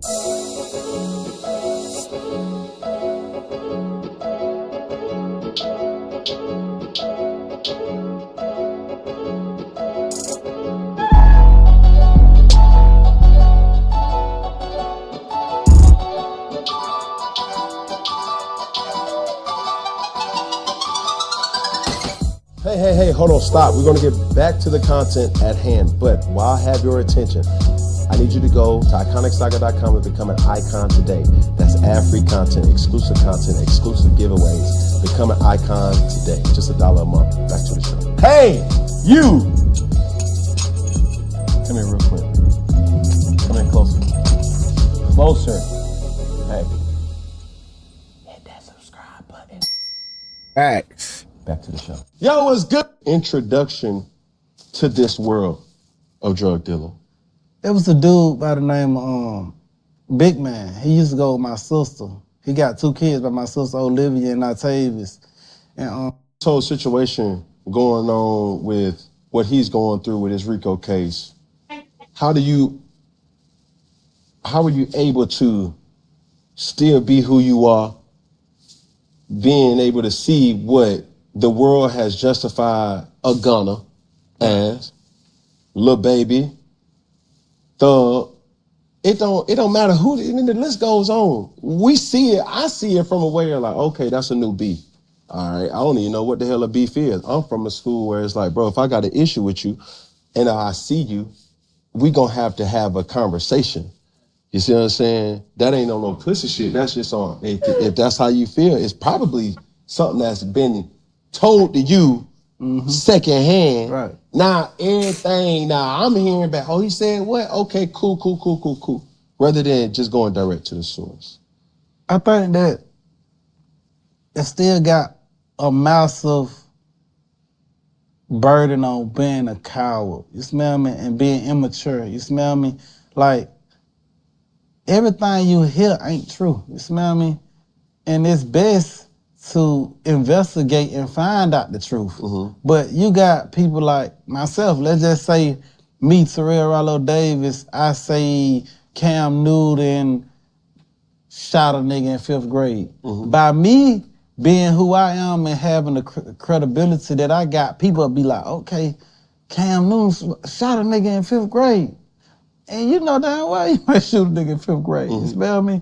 So like, people run with what I say just to got the, and all right, fuck with Cam. I ain't fuck, cause Rollo said this. Yeah. Rollo can be goddamn lying no matter who I am. You know what I'm saying? So I think they got a lot to do with, you know, picking and choosing who you wanna deal with. You know, they got their picks. You smell me? They got their favorites. How are you, take me through this whole situation of a plea deal. A plea deal. Right. So some would say you cooperated, some would say you snitched. Bring light into... Everybody definitely saying Rollo a snitch, man. Let me know if you think Rollo a snitch. If you think that he a snitch, hit that like button. If you think he didn't, leave a comment. What you know with Thug in this gunner situation.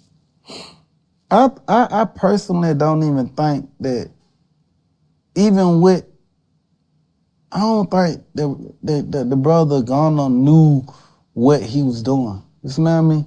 Like, we talking about you though, bro. You know, I don't think he knew. Like, I don't think he knew the severity of how that would affect Thug and affect his career. You smell me? Like, him saying he was guilty, because you know, I fuck with Gunna and Thug and all these people so hard to the point where I never even looked at what he did. Man, hit that on like the video. You smell me? But from the whiff of what I hear, and you know, from still talking to Gunna and talking to others and shit like that, I personally don't even think that nigga knew what he was doing. You smell me? He was just trying to get out. I think that, you know, we as defendants, or anybody as a defendant, in a case that's not competent with law will listen to his counsel. He'll listen to his lawyer like, shit, this nigga got my best interest at heart, and he know that this my man, and he know I ain't on that. But your lawyer will do some lame ass shit that you would never do. But he represents you, and he got you saying yeah to some shit that you don't even know what the fuck you saying yeah to. Even if the motherfucking prosecutor say certain shit, you be like, yeah, you know what I'm saying? But you be done said it and shit, and a lot of people suffer from that. A lot of people don't know what the fuck they signing in these pleas. A lot of people don't even know how much time they signing for. They go in that motherfucker, a lawyer be done told you getting fired, you come out that bitch with 40 years, 20 years. This shit done happened on several occasions, and people ain't able to get out to even speak upon it, nor is they even, in those that get out, be so fucking happy to be out that they don't even talk about this shit. So like, I just don't think that we as people is just educated in that field of law. But in this situation, it's such a prominent case in the culture. Right. For those who see the information that's being spreaded about Thug or being spreaded about Gunna, it's like, oh shit, that person said this or this person said that, blah, blah, blah. Even so far as to say like,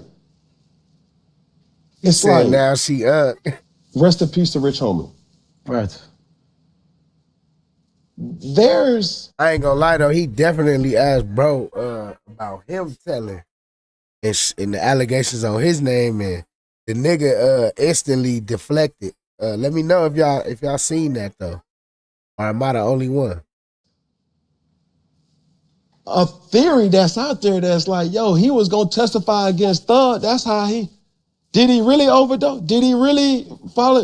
You know what I'm saying? Right. Like all these different things is like coming up as a conspiracy where it's like, hold on. We don't know who to trust. So my question is, how do we sift through the bullshit with these cases that are made public? You gotta really go read. Like, reading is fundamental. You smell me? And a lot of people done got so lazy due to the fact that we got TikTok, we got goddamn Instagram, and we can just see videos that once we see the first video or anything, we run with that. We run with the video without even going back and doing our own investigation and reading shit. Yeah. You gotta think about it, like 80% of the world just don't read no more. But I ain't gonna lie, man. When Seti Nash was getting to the meats and the potatoes, he did snatch the work and start reading it, so I ain't gonna cap, bro. He's deflecting. But in this world that we live in, don't nobody give a fuck about all that, but at least be like 6ix9ine and them niggas and Snoopy Badass that, or nah, Snoopy Badass don't even come out and say he ratted. The niggas just gotta just put it on the flow. Like 6ix9ine was standing on it though. You smell me? They used to say if you want to keep something from a person, put it in a book. Keep something from a nigga. A nigga. I ain't want to say that, but you can say it. Yeah. They'll troll me if I said you said. Yeah, keep something from a nigga, like real spill. It's like, bro, I realized in my life, I'm more of a nerd than I gave myself credit for. Right. I love information. Right. This conversation that we have, and it's more intriguing to me than a lot of other a lot of other conversations that I have, because when you was incarcerated, I told you I saw that documentary from old boy from YouTube. And I was like, God damn, this nigga here, Rollo, young nigga, getting to money.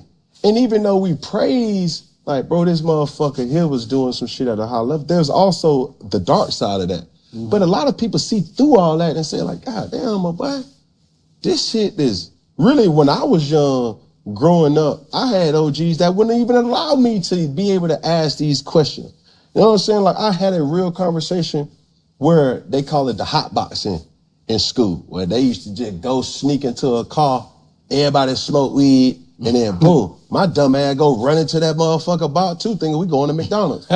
My brother was sitting next to me, and he was like, nigga, if I ever see you smoking weed, I'll beat your motherfucking ass. Like, I never smoked weed a day in my life. just off of that fear that nigga looked me in my soul like, bitch ass nigga, let me tell you something, little nigga. That, you feel me? But that still didn't mean that I wasn't intrigued to like, yo, my nigga, like. And to this day, I love the smell of marijuana. Never smoked. You know what I'm saying? It's real. Like niggas done came to my house where, bro, there is incense or there are certain apparatuses that give off the simulation of marijuana.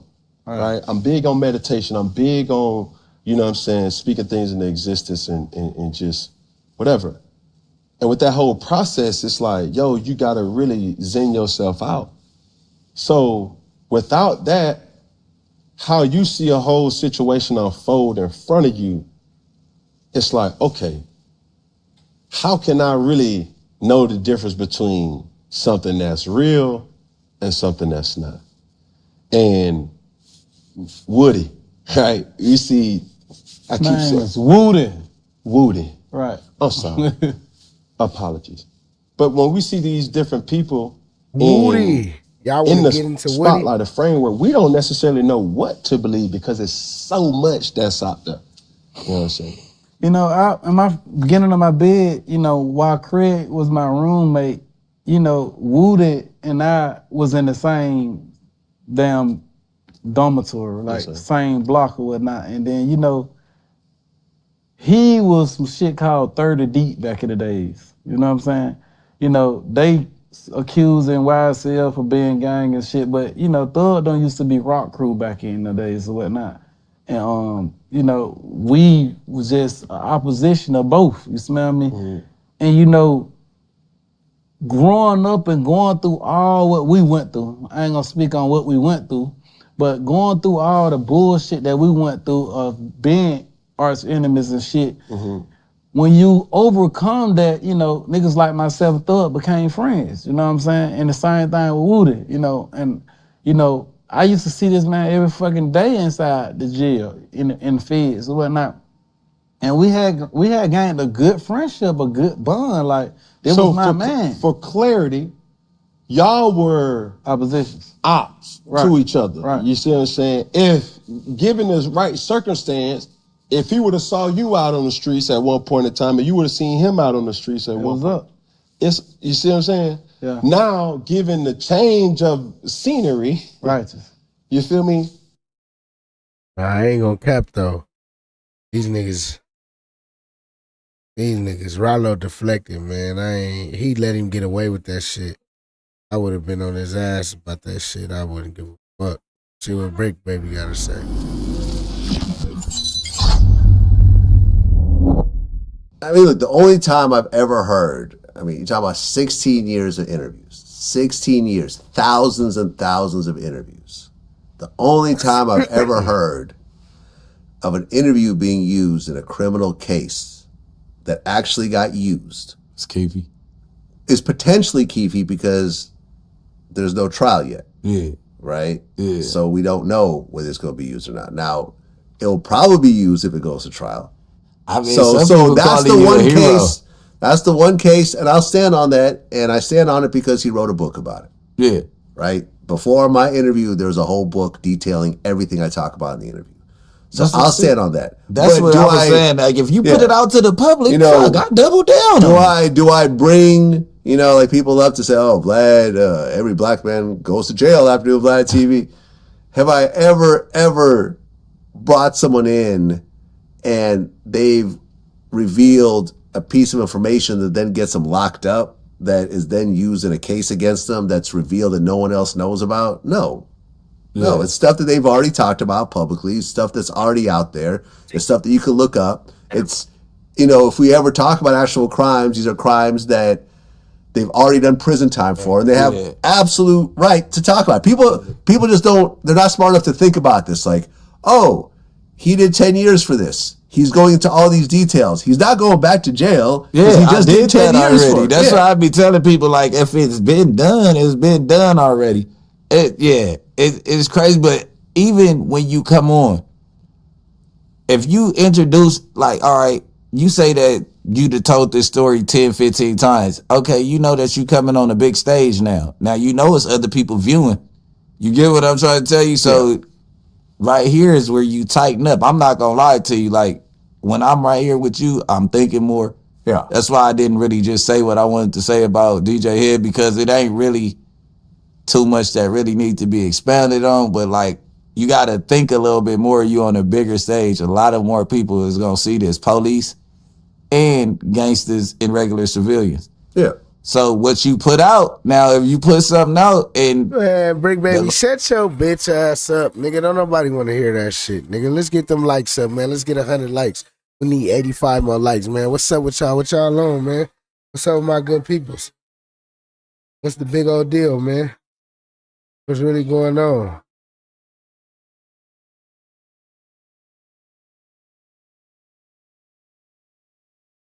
What's up, man? The last interview you did was with just a Flacco. You know what I'm saying? Yeah. A cool audience, you get what I'm saying? And you told the same story, where opposed now you on Vlad and you feel like you get picked up afterwards.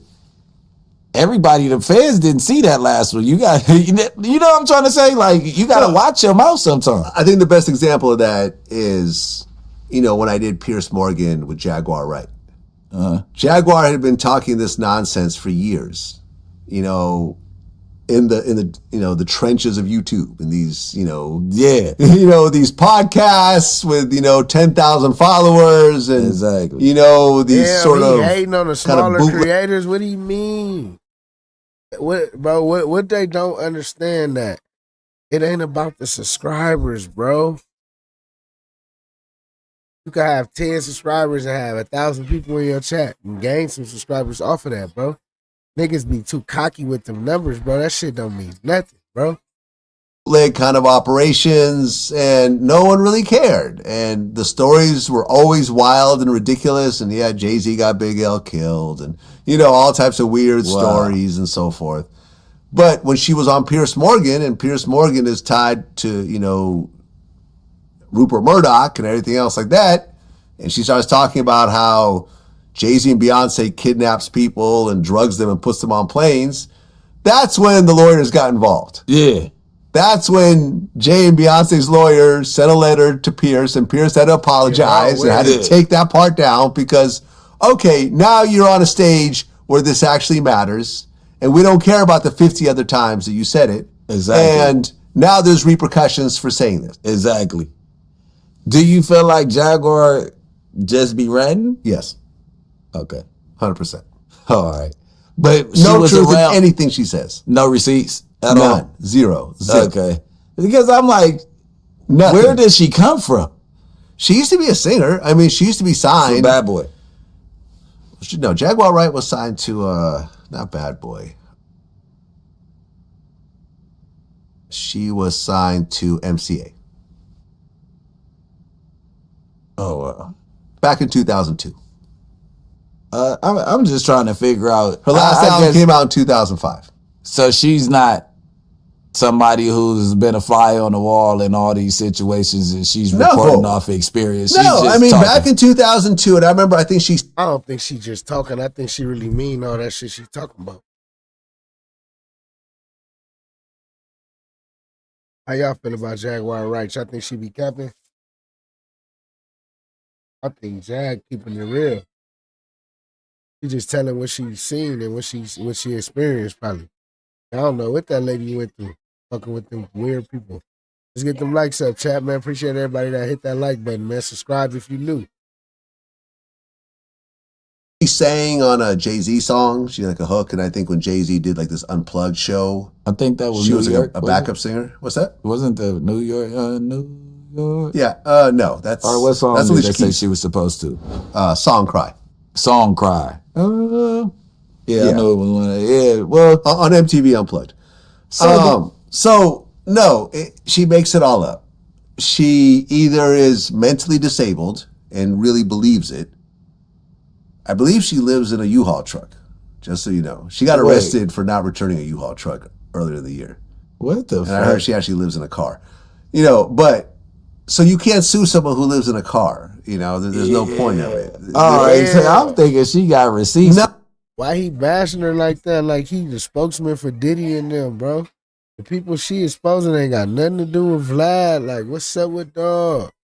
Chad, What's up with this nigga Vlad, bro? What type of bag he be in, bro? What the fuck? No, She be elaborating. none. Man, it's Yeah, like, so she's either like really mentally deranged and really believes this stuff truly, yeah. or she just realized, hey, I can make a living by getting appearance fees on all these smaller podcasts. Yeah, Charleston White. Yeah, you know. I heard Charleston, like, you know, he tries to really run up a bag these days. Yeah, Charleston runs up a bag, but he runs. I ain't gonna lie, Wack don't be having no receipts either. He'll say some shit and he'll just say it. I have found that what Wack says is true more often than not. I can give you that. I can give you that. I'm not going to say every single Everything's time. true. Everything's not true. I even brought up the whole Mike Tyson fight situation. He kind of tried to sort of wiggle around it a little bit. Yeah. You know, like, I'm like, I don't think that really happened, Wack. Well, all I'm saying is, did it really happen? He's like, well, you know, let me just say, you know, I'm like, I don't think it happened. That's when you know you got him. When he spin it, when he spin off the topic. Yeah. But a lot of stuff, you know, like for example, he's history though. You know, when he put out there that Suge said something about Pac getting raped on a prison call, I actually heard that call afterwards. Exactly. What I'm saying is, when he said it and I heard it, I said, okay, that's true. But I mean, I'm not saying the rape is true, but Suge talking about it is true. And we all kind of knew about this. I was young, so if I can remember hearing rumors of Pac being raped back then I know you remember when the rumors went off because I was still in elementary school. Yeah, well, because rappers, you know, Chino XL put it in a song. Yeah. And, you know, that's when Pac dissed him afterwards. And, you know, John Singleton had a scene in his version of the Tupac movie that essentially implied Tupac getting raped in prison. That's great. You know, I actually saw the script. Yeah. You know, and this is why he got kicked off the project and they got Benny Boom instead, because the producers were like upset over this. But Suge's point was like, well, if it really happened, you should show it. And, you know, like, 100%. I know that people don't like to, when it comes to their idols, like a Tupac, they don't like to hear anything negative. You know, for sure. They, you know, they don't want to hear a person being put in a compromising position. But I mean, shit, if you're in prison and you're 20 dudes, like, what can you do? I don't care how tough you are. Like, you know what I'm saying? If someone has it out for you and they set you up, you know, it's an unfortunate situation. I'm not saying it's true, but like I said, Wack brought it up and then I heard the audio. Oh, you better, nigga, extend your gangsterism, nigga. The hood, that's out. I don't know. I mean, I didn't go to jail in them days. Wack was in jail during them days, though. Yeah. Wack. We will put a lie detector on you to see if you took some butt, nigga, while you was in YA. Because listen. Wait, what? What? hold on. It ain't true. I'm just talking shit. Yeah, no, we're not going to put that out. Yeah, no.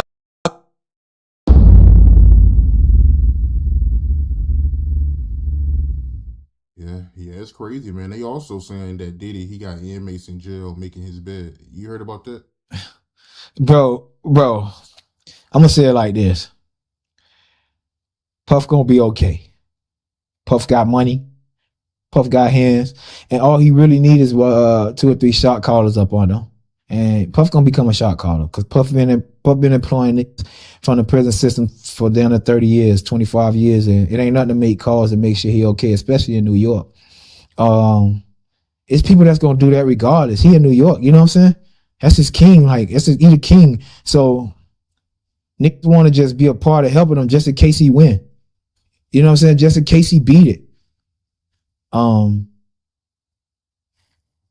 the jailhouse is crazy work. You know what I'm saying? You did it. I had to give him, hey man, I ain't expect no less though. I ain't expect no less. If they put him with population, I ain't expect no less. Cause I've been in jail before. And I know how I go. You know, I even went in jail to form me a 4-man crew real quick. You get what I'm saying? Real quick. They just love you. They love real niggas. That's what it is. And they love him. It's some people that's gonna die for him and protect him and make sure he okay. I mean, that's crazy work to hear Puffy running to jail, right? But I told y'all got Puffy f***ed up. Puff is a gangster, man. You hear me? Puff is a real street nigga. Like, not street nigga. I ain't gonna give him that, God forgive me. What I mean is, Puff dealt with real street niggas. and they respect his mind, and they know he's fruity. So it's kind of like Omar from the Wire type. You hear me? Like, yeah, it's coming from an inmate that's in jail with Diddy. Oh wow, this is beyond me. This is wait, what? Nah, I don't believe that, because if you do that, 9 out of 10 it would be a rainbow community type of guy, because you probably lose all rank, respect inside of the jailhouse if you do some shit like that. You know, they ain't making your bed. I don't give a fuck. They gonna protect your life. I ain't making your bed home. Make your own bed. You know what I'm saying? And who don't want to make sure Puffy okay in jail? Them niggas is doing elbows. Hey, y'all. Hey, if you call Jasmine.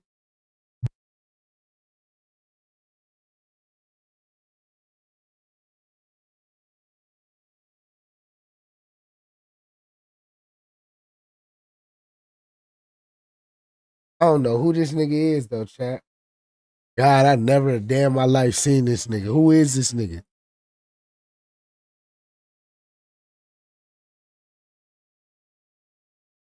Hold on, let me get this nigga situated. Even if he get out and beat this before me, he gonna think about me, because I make sure he good. I'm gonna kill a bitch about him in here. You hear me? Like, I would. I don't give a fuck. I would ready to kill a bitch about him out here. I get it. But Puffy running the jailhouse. Yeah, and this is coming from an inmate that was actually in jail with Diddy. He doing interviews with news outlets, you know, saying that inmates is fighting over him. And he also saying that inmates is getting jealous when other inmates do stuff for him. Puff living that life, man. Puff probably in that life. You know what? This ain't such a bad place. You know, I get a little parties up in here. We good. You know what I'm saying? Did he get a little alcohol, a little something? We good, man. Did he right there with the butt at? You know what I'm saying? You got the butt, you got the kingpin status, you got the money. Yeah, he was living like he was in prison anyway, besides, you know, freedom. Shit, you know. But that's crazy to be fighting over putting in work for a man, you know. There's other things. I probably would have been his protector. Straight up. I would have waited for the first nigga to play with him, hit him right in the kidney or in the jugular. 3 times. Then you good. Who? Man, listen, I've been in jail before. I thought I was going to be sitting in that bitch for 20 years. As soon as I got in that bitch, I got adjusted. Like, I'm looking for a knife. They put me under the mat. They put my mat under the phone. You hear me? Not saying I'm a kingpin, but that's how much love they have for it. That's the thing about it, dude, when you do with a nigga like me. Like, you do something to a nigga like me, bro, you gotta just deal with what come with it. And niggas gonna keep killing about me. And like, it's the city, like the city love me. I got one of the biggest families down in this bitch. You hear me? Like, I ain't from where the rest of these rappers from. Like, a lot of these rappers who made it, they ain't from Miami. I'm from Miami. I'm from Brown. I don't know who the fuck that nigga is, man. Now, I swear these to God. questions have gone back See to what his academic bitch association ass back got to the to say. 90s and even early. Yes, I forgive. I moved on, but let us not pretend as if I was in Miami for Thanksgiving and Christmas. Well, I saw you spent a birthday with him once. I saw a birthday cake. I went again to do a charity event for impoverished youth in London. So let us not lose sight of what the cold hard facts are. This was not someone who I vacationed with and who he and I enjoyed this. Want to support me? Go to Nene Marie 37 on Instagram and purchase you a signed copy of my book. You want to support me? Go to TikTok. Follow me at Trenches News 3837. Best audio book out on Spotify, man. Make sure y'all go check out Video Nocturnal. Yo! It's your boy Trenches News, and I'm back at y'all with another one. I appreciate all the support. Thanks for everyone who subscribed to the channel. If you ain't subbed to the channel, make sure you do. Make sure you join the membership. Shout out to all my mods. If you ain't following them, you can follow their yets at the end of the after the games go off tonight. I will be going live. Make sure y'all smash that like button. If you got any platform, make sure you share it. Smash this like button. Now this story, I'm gonna need y'all to share it. I'm gonna need y'all to smash the like button. This video need to get around to everybody. All right, so we talking about Mubu Crump and his brother, Stephen Crump, man, who actually in Illinois Department of Correction right now in Menard, with 56 years left off a 65-year sentence. He been locked up since 2015. But before we get into Stephen Crump, we're going to talk about Mubu Crump. Now, everybody know on the internet what Mubu Crump was into. He was into the violence. He was into trolling. He was into really when I catch you on sight. Them type of... Now, he famous for that Newski skitty pull, but shit. Seemed like everything went bad for him directly right after that. Activities where he was on. Now, you got his brother, a person, Stephen Crump I'm talking about, who never had a case, got his gun license, work every day, never been in trouble with the law. All right, so we're going to get into the article and then break it down and then talk about it more. All right, so a man has been charged in connection with the fatal shooting in the Burnside neighborhood last Tuesday. Stephen Crump, 27, faces 1 count of first-degree murder in connection with the September 22nd shooting that left 28-year-old Marcelino White dead, according to a statement from Chicago police. About 3:30 p.m. Tuesday, White was shot in the head in the 9200 block of South Cottage Grove Avenue, according to police and Cook County Medical Examiner's Office. White of the 7700 block of South Coast was taken to Advocate Christ Medical Center in Oak Lawn, where he was pronounced dead less than an hour later. Crump of the 300 block of East 70th Place is scheduled to appear in bond court Friday. All right, so this was in 2015. Now, before I get into it and break it down what the witnesses said, we all know in 2015, we never seen, like, before 2015, we never seen Crump brother. He don't get on the internet woofing. Hey, you wouldn't even know he had a brother. Most people don't even know that he had a brother until most people found out that he had a brother who looked like him that's in jail, cousin him. All right, so a witness from this murder, it was 2 witnesses. One was on the 3rd floor, one was from long distance. They said that they seen a figure that looked like Crump or his brother's structure because him and his brother look alike. Look at the thumbnail. So the witness said from long distance, not from face-to-face recognition, from, oh yeah, we seen him. He jumped in his car, woo, told the police that.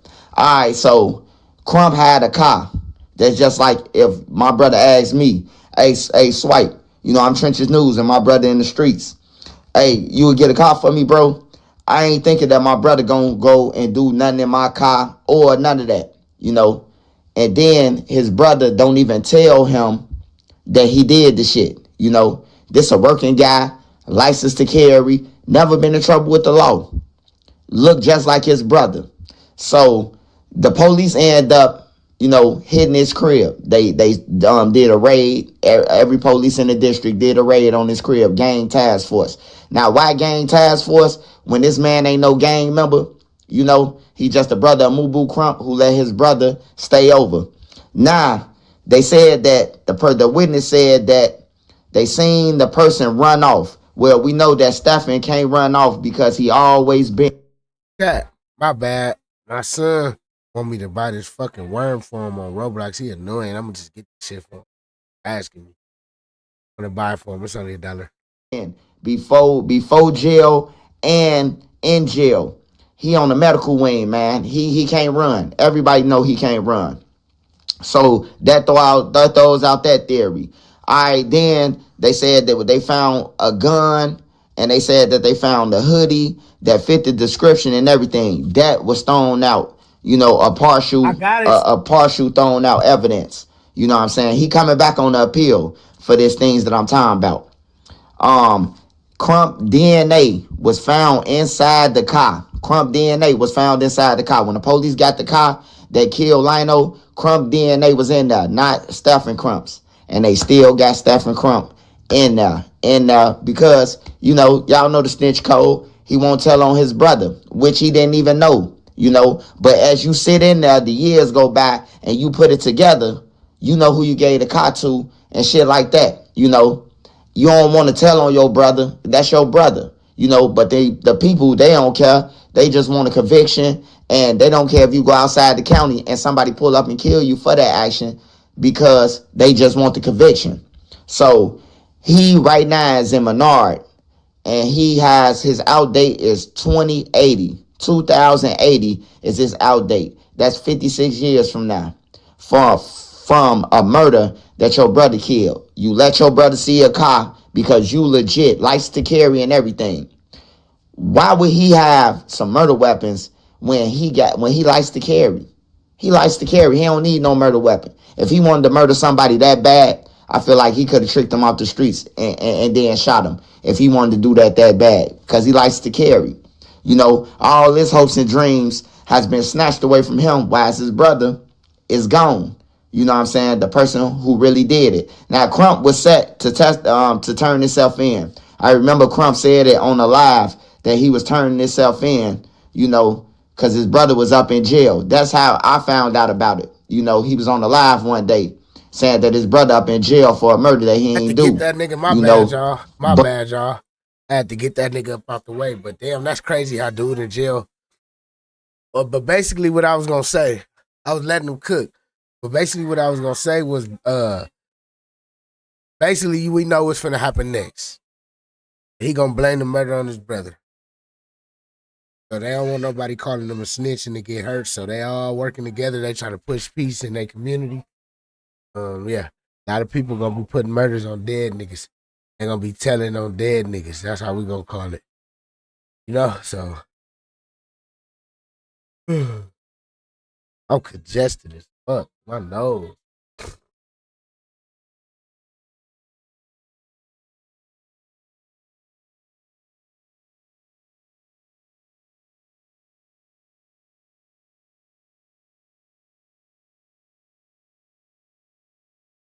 Lil Durk keeps digging himself deeper into a hole because it turns out the feds have him on wiretaps making threats to kill those who may testify against him. And unfortunately, the internet has already uncovered who the truth tellers might be, and WAC 100 has exposed one of them.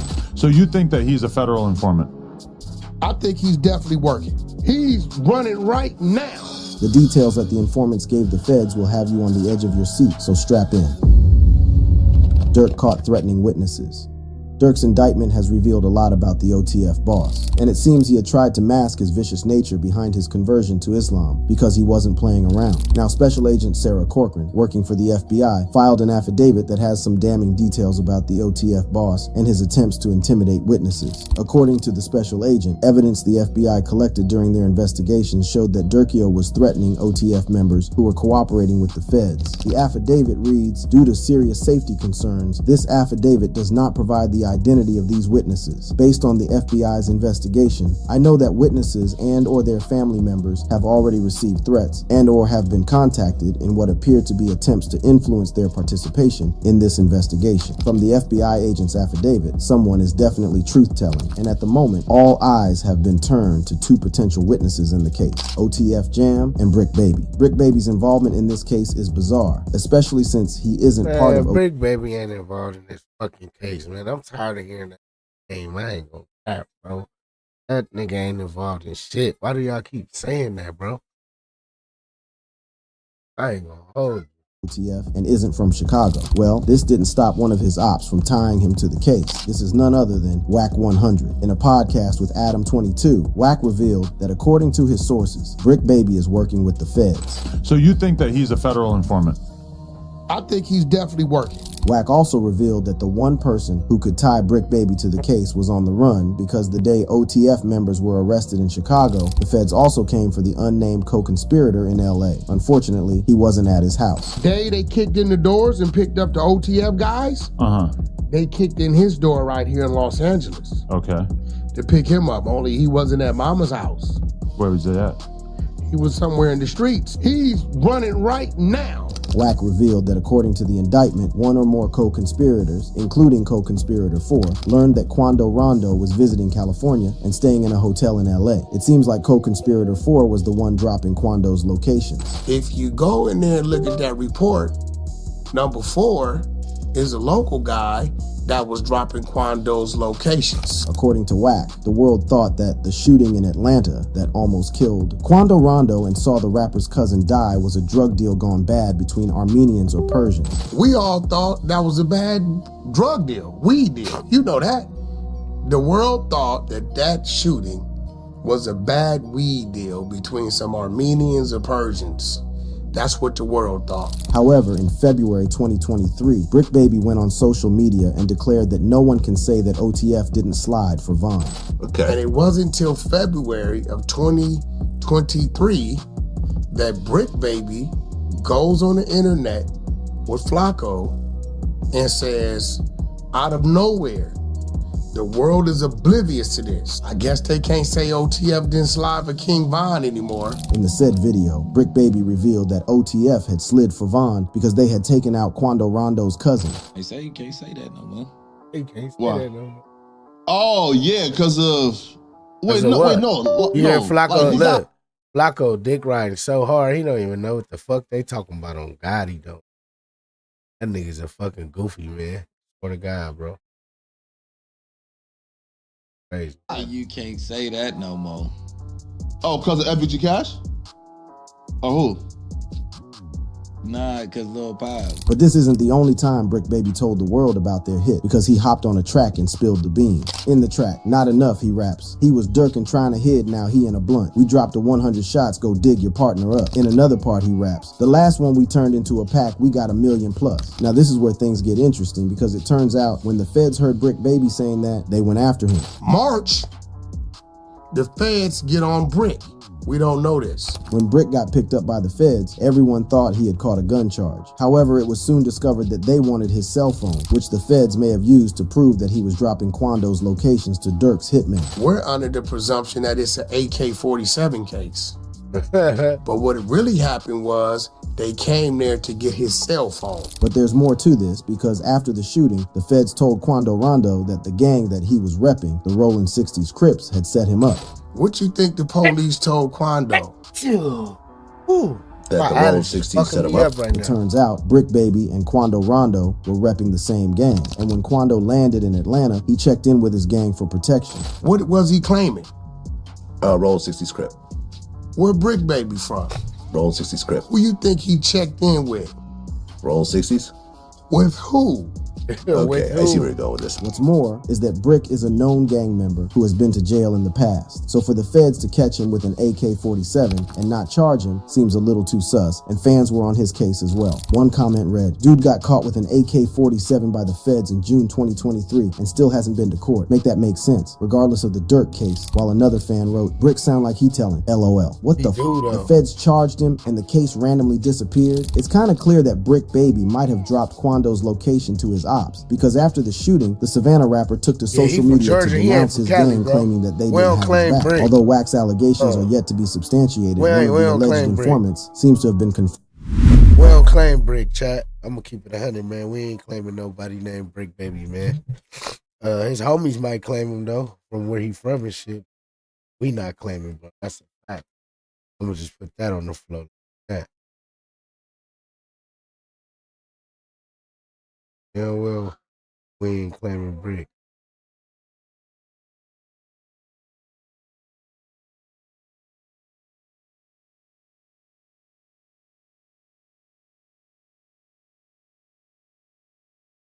Confirmed as a snitch by his own people. This is none other than OTF Jam. By now, everyone has heard of OTF Jam and his alleged bizarre case of betrayal because he allegedly wore a wire to record OTF members confessing to crimes. OTF Jam broke his silence over the allegations, and that's when fans knew something was up. The OTF affiliate took to his social media to put the record straight and told the world to stop accusing him of snitching until they saw his name on police paperwork. Casey J. Hester, aka OTF Jam, is my artist's real name until you see that name on the paperwork. Don't at me, he posted. The situation at OTF worsened after none of the OTF affiliates co-signed Jam. No one tried to have his back, even though they were all on the internet screaming free Durk. Well, OTF Jam went a step further and accused Durkio of snitching on him. He first revealed that Durkio snitched on him on a track. "Calling me a rat or a snitch, but was rapping snitch on themselves all the time," he posted. Jam was talking about the track back again, where Durk raps, "Jam, get out that jam. I give him 50. Ain't gotta ask again." He was catching murders way back then. That's when the max was in. It turns out OTF Jam had been released in February 2022 after doing 12 years for attempted murder. The OTF affiliate had also confirmed that Durk had given him $50K when he got out of jail. He said he gave you 50, bro. You know what I'm saying?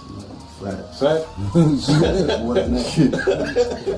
More than that. Shit. But shit, can you tell us how much he gave you, or you don't want to even?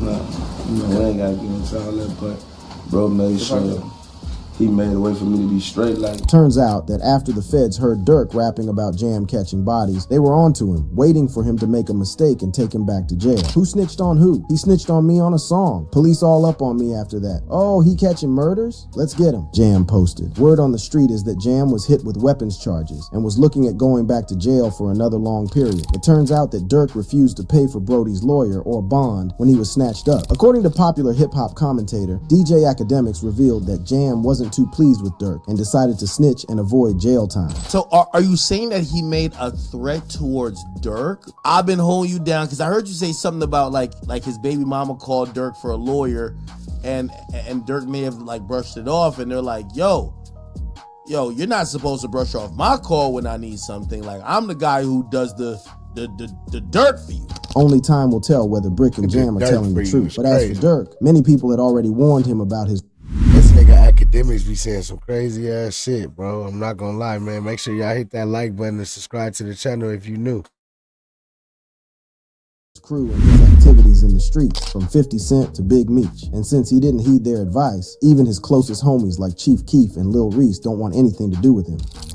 Ticking time bomb. Lil Durk was really a ticking time bomb because many people in the industry tried to tell him to leave the streets. A recent leaked video went viral where famous gangster Big Meech was trying to advise the OTF head honcho to leave the streets behind. In the audio, Big Meech tells Durk, "You gotta separate yourself from the bull. You stay around it, you gonna be in it." Big Meech knows a thing or two about the streets because back in 2005, he and his brother were arrested and sentenced to 30 years behind bars. Just like Durkio, Big Meech started his empire, Black Mafia Family, BMF, and grew it to become a gang that would eventually end up killing people. The gang's operations were small scale, selling cocaine on the streets of Detroit. By the early 1990s, BMF had successfully expanded their operations beyond Detroit, establishing a presence in major cities such as Atlanta, Los Angeles, and Miami. By the early 2000s, federal agents had begun to take a closer look at the Black Mafia family. The organization's rapid expansion and the brothers' displays of wealth were red flags that could not be ignored. The DEA and the FBI launched a joint investigation, focusing on the Flannery brothers and their extensive network of associates. Despite trying to stay away from the Fed's radar, the brothers' high-profile activities continued to attract attention. And just like Lil Durk and OTF, a shooting in a different state leading to deaths is what broke the camel's back, and the feds were on to them. In 2003, a shootout in the Buckhead nightclub district of Atlanta brought the Black Mafia family into the national spotlight. The incident, which resulted in the deaths of 2 men, including Diddy's bodyguard Anthony Wolf Jones, highlighted the violent nature of the organization and intensified the focus of law enforcement on BMF. As the investigation progressed, federal agents began to gather evidence against them. This is where it gets interesting, because it turns out that the feds could have used the same tactics they used on Lil Durk to bring down BMF.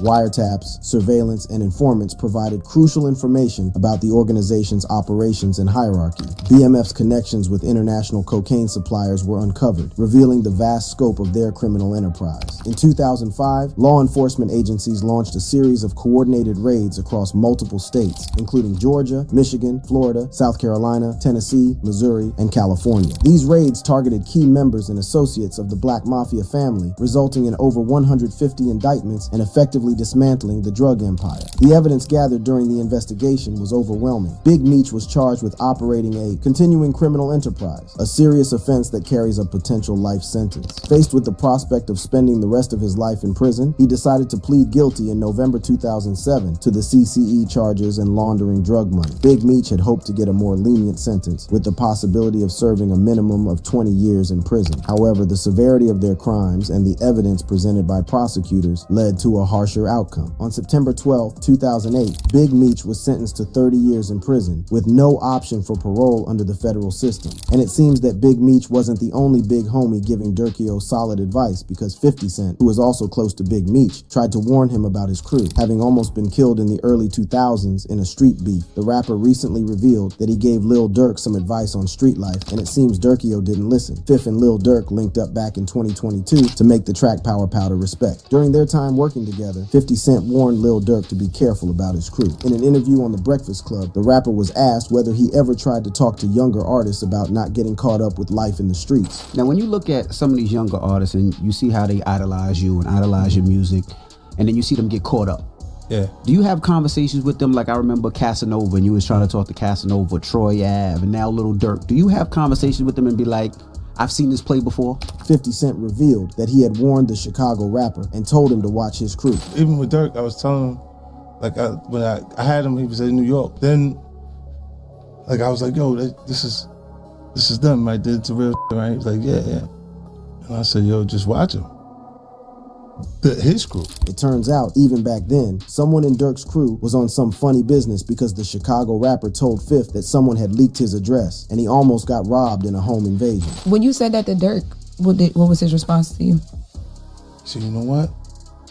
He said, somebody just came in my house. How do you know exactly what the address is? I don't give my address to nobody. Like, this is not, because something happened. The robbery in Georgia? Yeah. When India had to shoot? He went straight to talking about that. Back in 2021, Lil Durk and his girl were the victims of a home invasion that erupted in a shootout. According to the blogs, several unidentified individuals entered the rapper's home in the Brazelton neighborhood near Atlanta a little after 5 a.m. on July 11th and exchanged gunfire with Durk and his girlfriend, India Cox. Luckily, Durk and India were not injured as they shot back at the suspects who fled the scene. Was someone in Durk's camp ratting him out back in 2021, or was it just a coincidence? Either way, Durkio is about to learn that the streets are unforgiving, with his close associates seemingly abandoning him. One of the rappers who looks like he doesn't want any association with Durk is Lil Reese. Reese is among the only surviving and successful Chicago's rappers repping the Black Disciples. When word got out that Durkio had been arrested, everyone thought that Lil Reese would post Durk like other Chicago rappers. However, he hasn't shown direct support for the OTF leader. Instead, he posted a photo of himself in jail with Durk's song Love for the Streets. Word on the streets is that Lil Reese and Durk are not on good terms. According to Chicago rapper King Yella, Durk was sleeping with Lil Reese's mom and aunt. You know, Reese's mama bad than a right? Okay. I heard Durk was his mama and his auntie. No. But that's not the only reason the two fell out. It turns out In the nigga mama and his hey.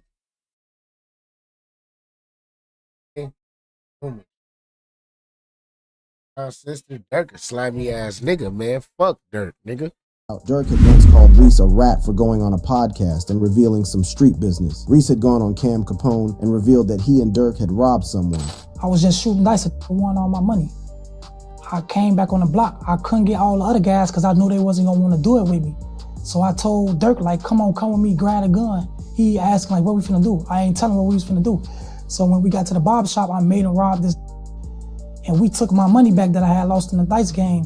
According to the interviewer, Durk unfollowed Reese after the interview dropped. When I interviewed Reese, he told a story about how him and Durk robbed some guys. Lil Durk unfollowed Lil Reese after this story came out. With both Reese behind bars, everyone would expect him to come out and clear support for Durkio, but it seems their beef might be getting in the way. But he isn't the only Chicago rapper who betrayed Lil Durk after his arrest, because it turns out Chief Keef bought a chain worth $500,000 after Durk was arrested and is yet to post any message of support to the OTF boss. Yeah, Chief Keef bought, same day Durk went to jail, up to $500,000. New chain. This isn't the only time Keef has been on the spot for failing to show a homie support. Turns out that the first time Durk and Sosa had a falling out, he had gone and bought a dirt bike instead of bailing out Durk. Although his closest industry friends are turning on him, it's hard to ignore the new image that Durk was trying to carve out for himself. From converting to Islam to starting a foundation that would help kids in Chicago. What's crazy is that his efforts were noticed and recognized by politicians who are also turning on him after his arrest. Failed Lil Durk rebrand. Durkio's fans thought that he was done catching cases because he had turned to Islam and even gone to rehab to clean himself up. The rapper even took to his social media to reveal that he had turned over a new leaf and would not waste his new life after all his felony cases had been cleared. Everybody should get second chances at life. It's about what you do with it. Alhamdulillah, my background wiped and clean of all cases. I ain't a felon anymore. Who would have thought? I want to thank everyone who helped push my vision forward. Thank you from the bottom of my heart, the rapper posted. But that's not the only time the rapper had publicly revealed that he was a changed man. On August 18th, 2024, Lil Durk made a public declaration that would reverberate through the music industry and beyond. Taking to Instagram, the rapper shared a post that was both personal